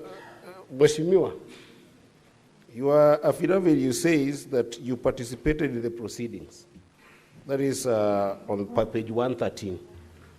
On page 114, you say you abstained because you were not trained on the use of electronic.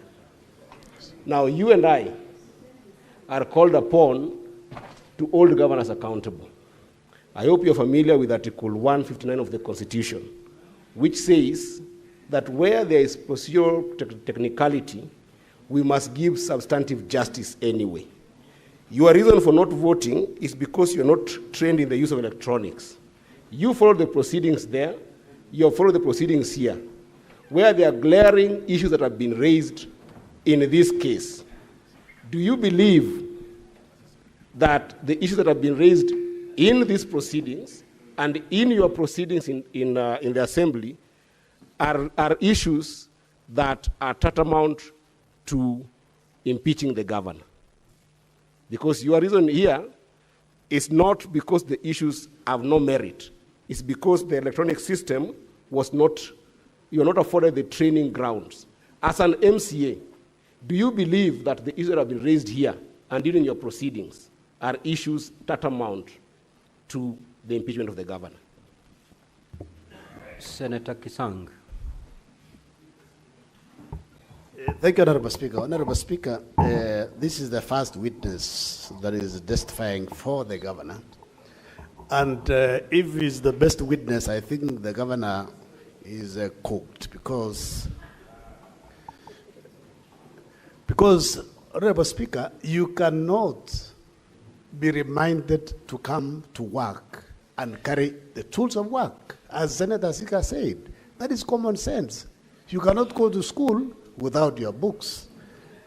Honorable Speaker, and the MCA has confirmed himself that there was a laptop that was used to assist those who could not vote.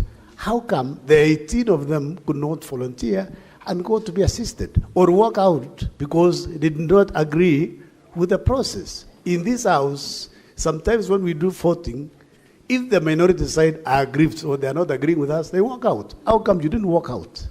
Or went to the clerks and assist you to vote? Senator Lominen. Thank you, Mr. Speaker, sir. I ask the witness, Mheshimiwa, did you participate in impeachment motion? Yes, the debate, I was there, but... And did you vote? I didn't vote. Which means did you use to vote? I didn't vote. Okay. So, did you see the other 18, the 17, did you see them vote? I didn't see them vote. Honorable Senator, when the Speaker directed voting to take place, we had requested him. Actually, one member, Honorable Paul B., stood on a division and requested that voting be done on roll call.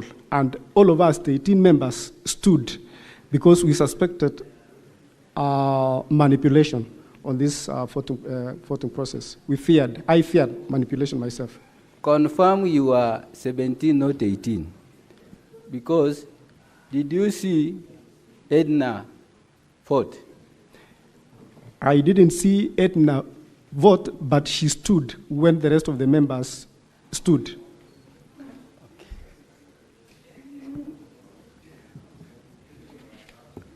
Senator Wakoli.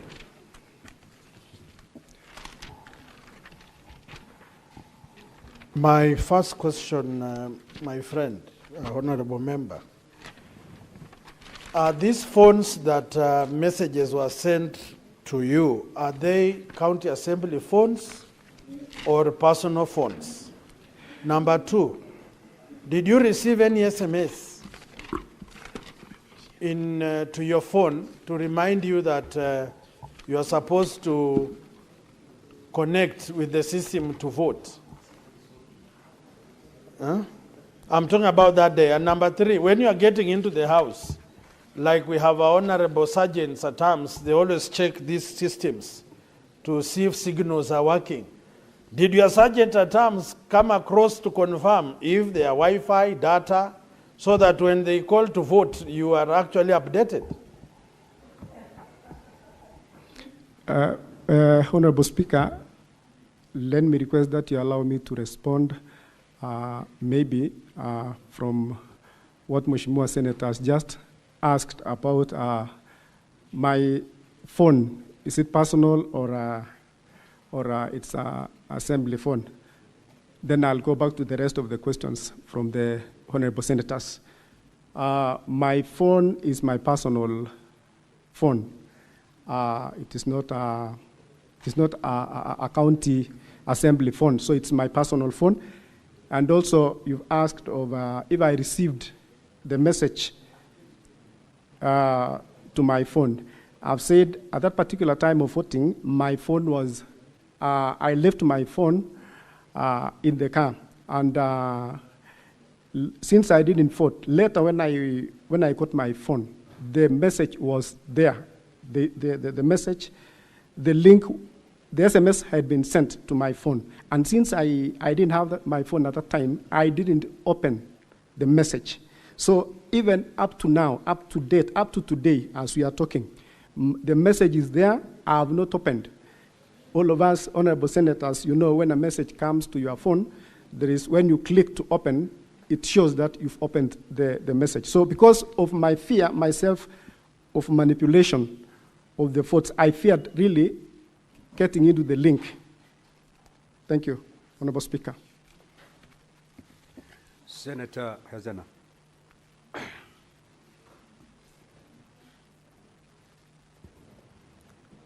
Thank you, Mr. Speaker. I would like to know from the witness, I would like more clarification on the phone issue, because we know that technology is so advanced lately, such that we have incidences, we have a screensaver which can actually make you not see what the person sitting shoulder to shoulder with you is typing. So how did you exactly know that your colleague did not vote? Because sometimes we sit shoulder to shoulder with our colleagues, and it's so hard to know what somebody is doing on their phone. Thank you. And the other 18 people, Mr. Speaker, I would like to know also if at all they were sitting in one place, or were they confined in one place such that you were able to monitor all of them? Thank you. Senator Kericho.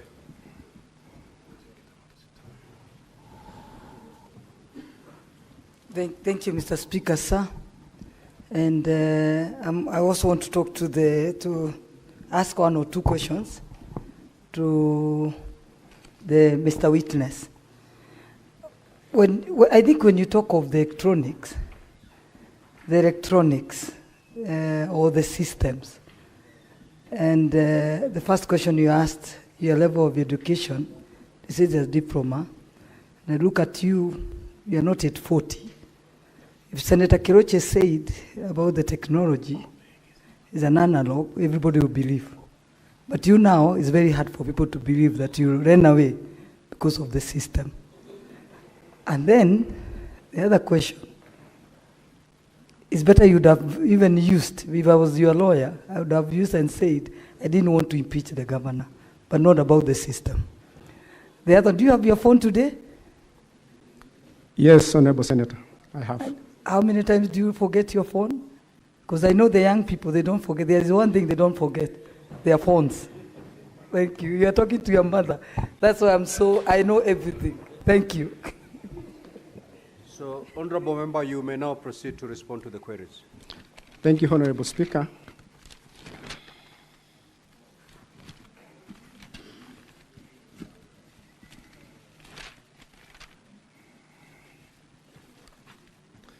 Let me respond, Honorable Speaker. There is a question that, the first question that was asked by the Honorable Senator Sifuna about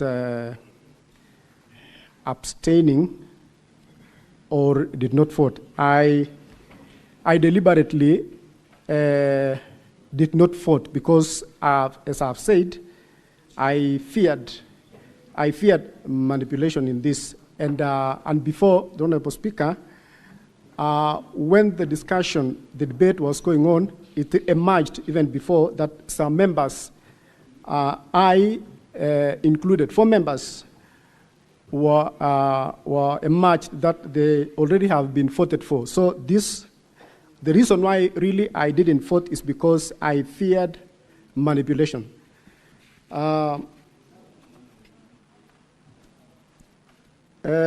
Honorable Speaker,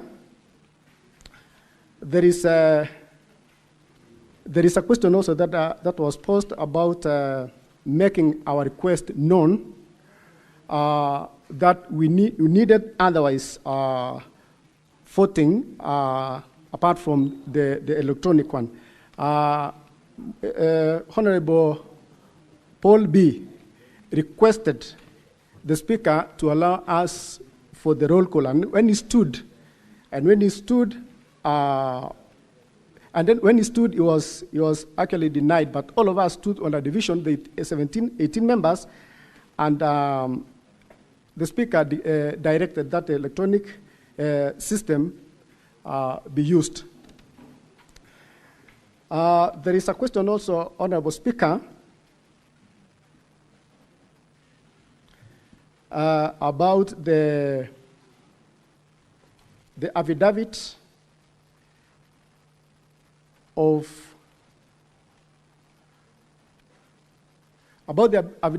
Edna Chepkirui, affidavit that was where the 18 of us swore and to say that she was there and she swore in that affidavit as one of the 18 members. Another question, Honorable Speaker, is that there was a question almost similar to the one I was asked before about my phone at the time of voting. Then I've said I didn't have my phone at the time of voting. It was in my car. And also, Honorable Speaker, there is another question also that was posed about getting the message, the link that was sent, to my phone. And I want to confirm here that the link was sent to my phone. Later, when we came out of the assembly of the chambers, I saw the message in my phone, and I've stated that message is there. I didn't open the message. It's an evidence that I didn't vote that day. Madam Speaker, there is a question of all of us attending the commissioner for oath. I think this question was posed by Senator Olekina. Yes, all of us appeared, the 18 of us. Also, there is a question that was posed about the electronic vote.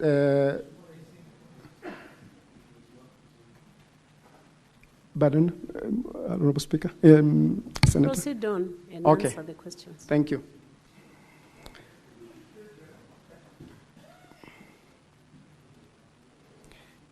There is a question also that was asked about, yes, standing order providing for the electronic voting. Yes, it provides, but also it provides for the roll call that we requested. So majority of the members that did not vote actually was not comfortable with this, with the mode of voting.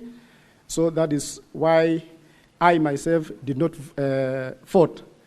And I've said I feared my vote could not be taken rightly, since I was not for the impeachment.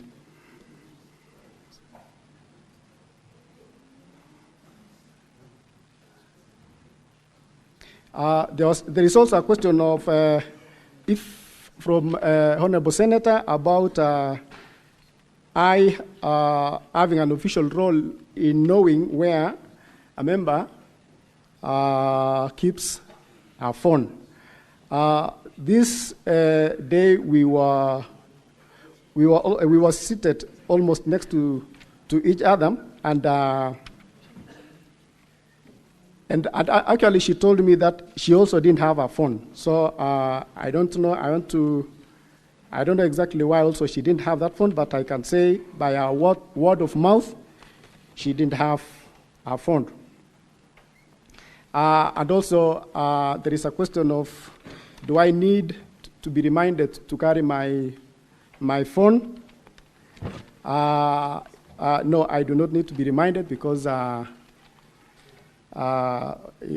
always carry it around with me. But at this time, this day I didn't have at that particular time, because I didn't want to.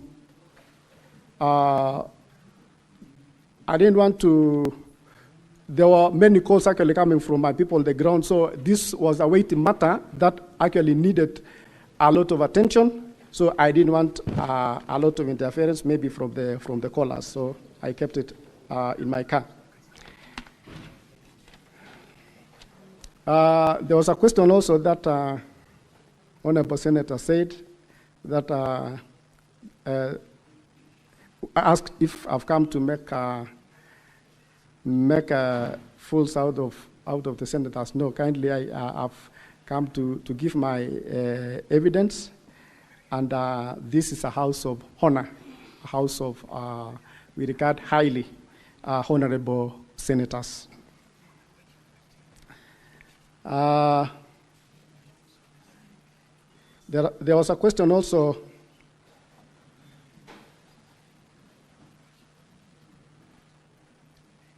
There's a question also that was raised by Honorable Gerard Gay, Senator Gerard Gay, reporting to the powers matters. If I have reported to powers and privileges, no, I've not reported. I have not.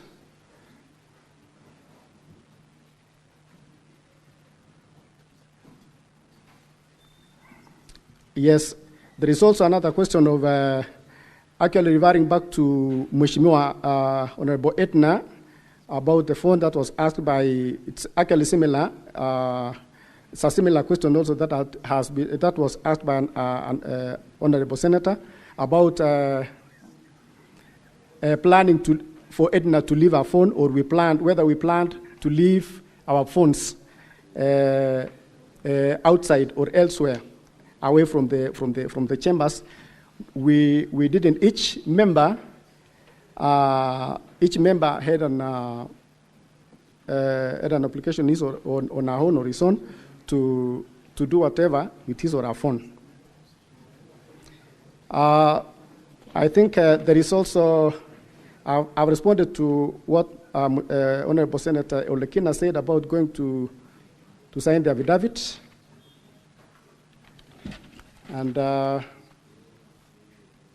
yes, Honorable Madam Speaker, you also, there was a question also that you posted that if you wanted me to confirm whether I voted at 9:26, and I confirm that I did not vote.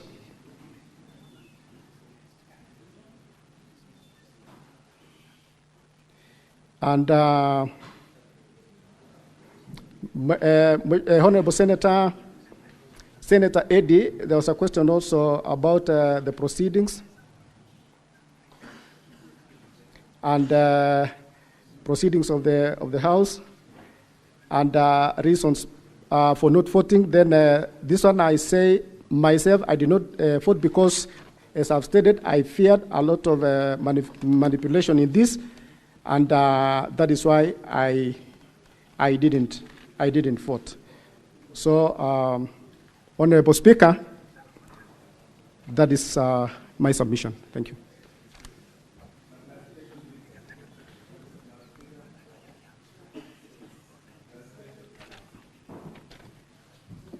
Senator Tabitha, we'll allow you indulgence to ask just one question.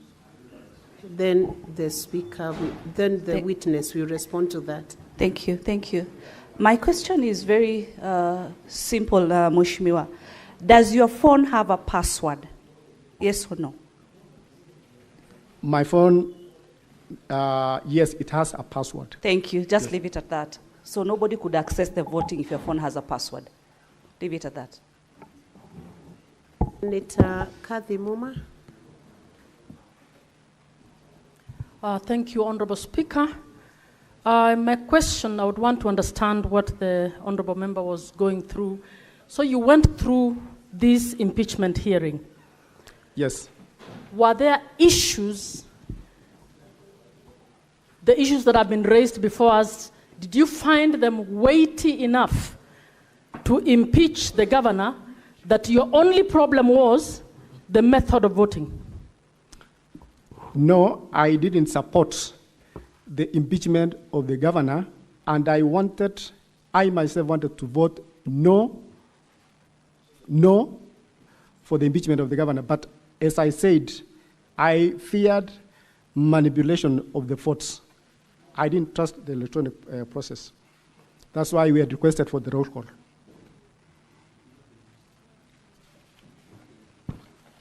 Senator Lomenen. Maruma, it's reading Lomenen on the dashboard. Are you sitting on his desk? It's reading Lomenen. So my question to the witness would be, the speaker had ruled that electronic voting was going to be used. Now, you decided, the 18 or 17 of you, that you would not vote. What was the expected consequence? Did you think that the whole vote will be annulled by virtue of the fact that some of you have refused to vote? And if that is the consequence that you expected, can you invoke that part of the standing orders that you are referring to, or you relied on to annul that vote? Because whether you vote or you don't vote, the vote will still count when others have voted. Thank you, Honorable Speaker. The Honorable Senator, as I've said, the 18 of us, let me talk of myself. We wanted, since we had not been inducted into this mode of voting that is electronic, we had requested the Speaker that he gives us the leeway that we use the roll call for this process, and because we believed it was a transparent way And since he directed that let it continue that way. So the 18 members who had requested for this roll call never voted. And the process of voting continued, and the 29 members actually was in support of the voting, electronic voting system. And after the voting, after the voting, the results came out that it was 33 members who voted, whereas the 18 members who had requested otherwise, their votes were not captured because they didn't vote. So that was our fear, that there could be manipulation kind of. So that is why we declined to vote. Thank you, Honorable Speaker. Witness, you are still not discharged. Senator Karen Nyamo and Senator Peris Tobiko, in that order. Honorable MCA, you have stated that you did not vote because you feared manipulation. Manipulation by whom? And who had the admin rights during these proceedings of the governor's impeachment? Honorable Speaker, that one I can say, since the Speaker declined to give us the roll call voting, then we feared manipulation from the Speaker. Thank you, Honorable Speaker. Senator Peris Tobiko. Thank you, Madam Speaker. Mr. Witness, how many, were all the MCAs present at the chamber during the voting? And in your observation, how many voted yes and how many voted no? Yes, thank you, Honorable Speaker. All the MCAs, the 47 MCAs were present in the chambers, and since the 18 members did not vote, we expected, or I expected that 29 members could have voted. But in the end of the voting, 33 members voted, but 18 members did not vote. Senator Margaret Kamal. Thank you, Madam Speaker. Mheshimiwa MCA, I'm a bit confused. You keep saying 18 of us did not vote. We have listened to all the questions that have been raised. At one point, you disowned Etna. Did 18 vote?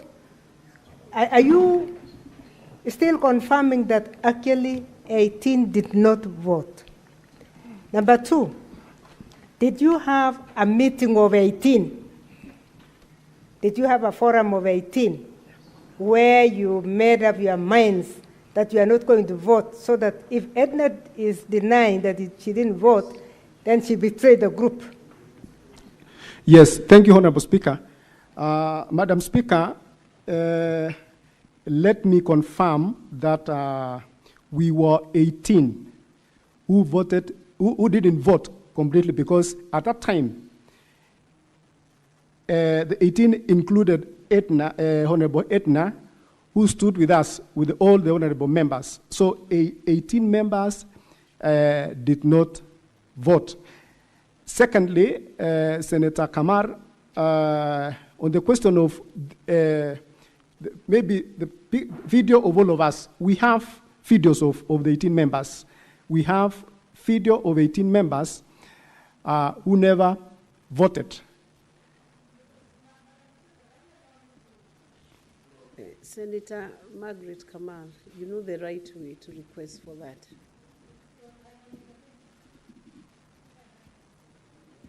Senator John Kenya.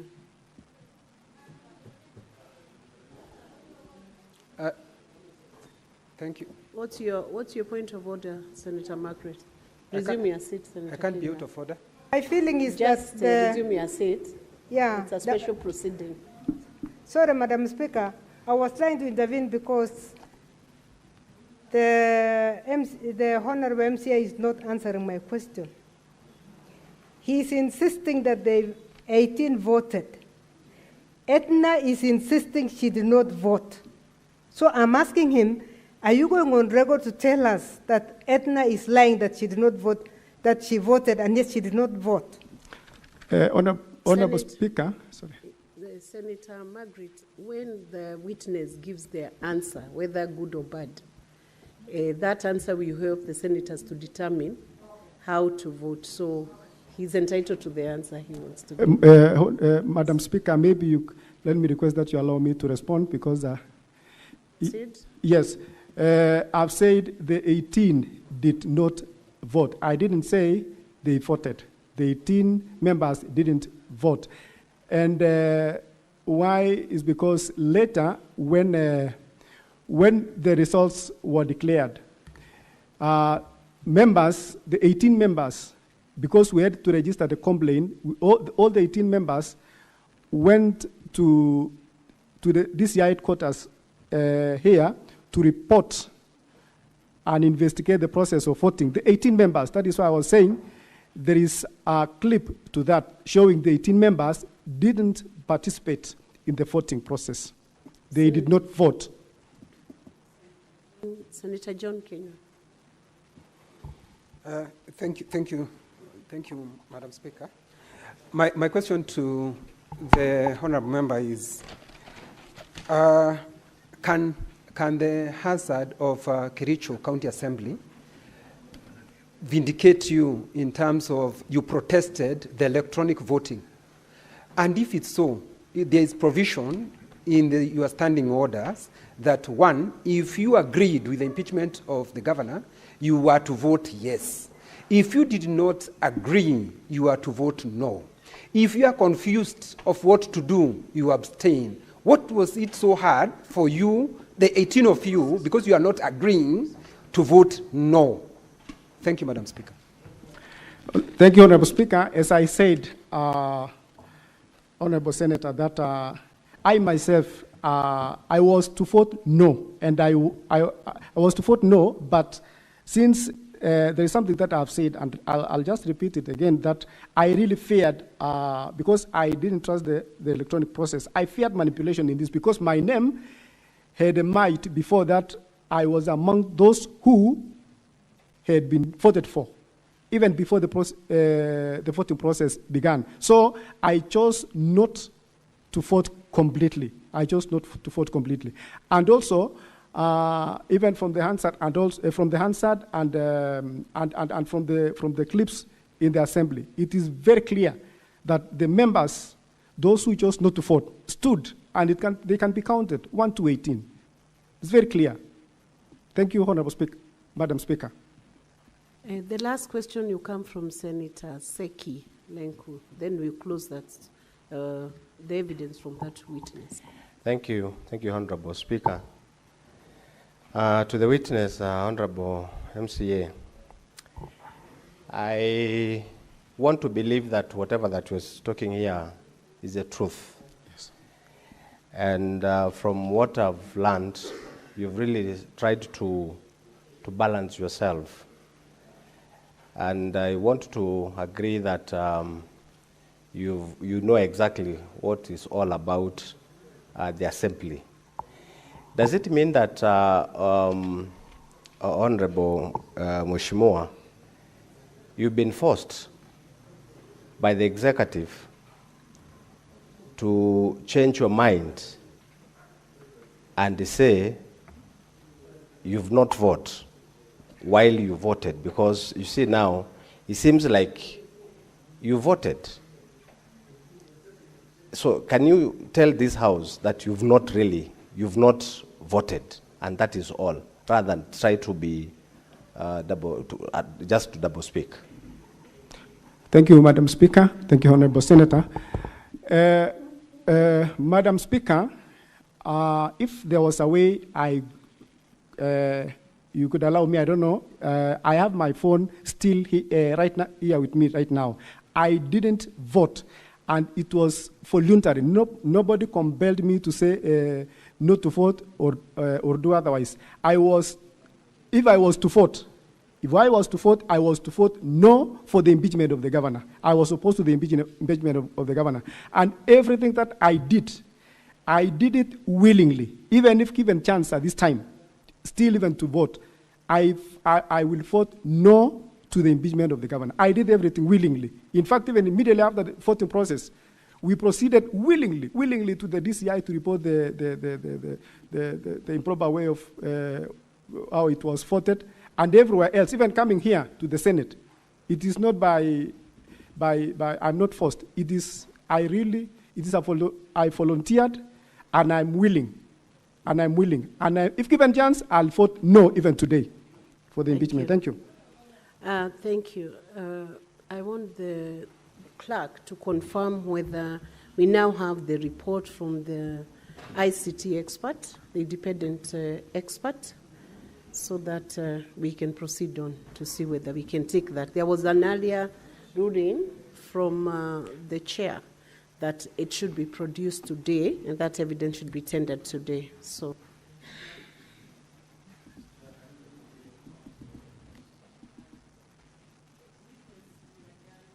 Now, so you may resume your seat.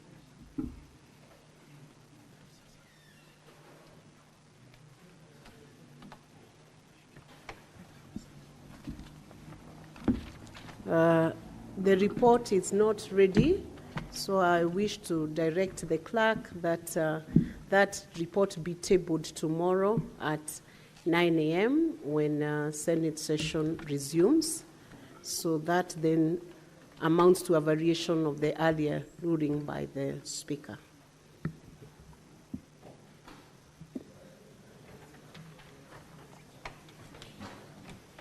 The governor's team will have 2 hours, 40 minutes for evidence of remaining witnesses, if any, and the county assembly will have 1 hour, 30 minutes for cross-examination of the witnesses that will be called tomorrow by the governor's team.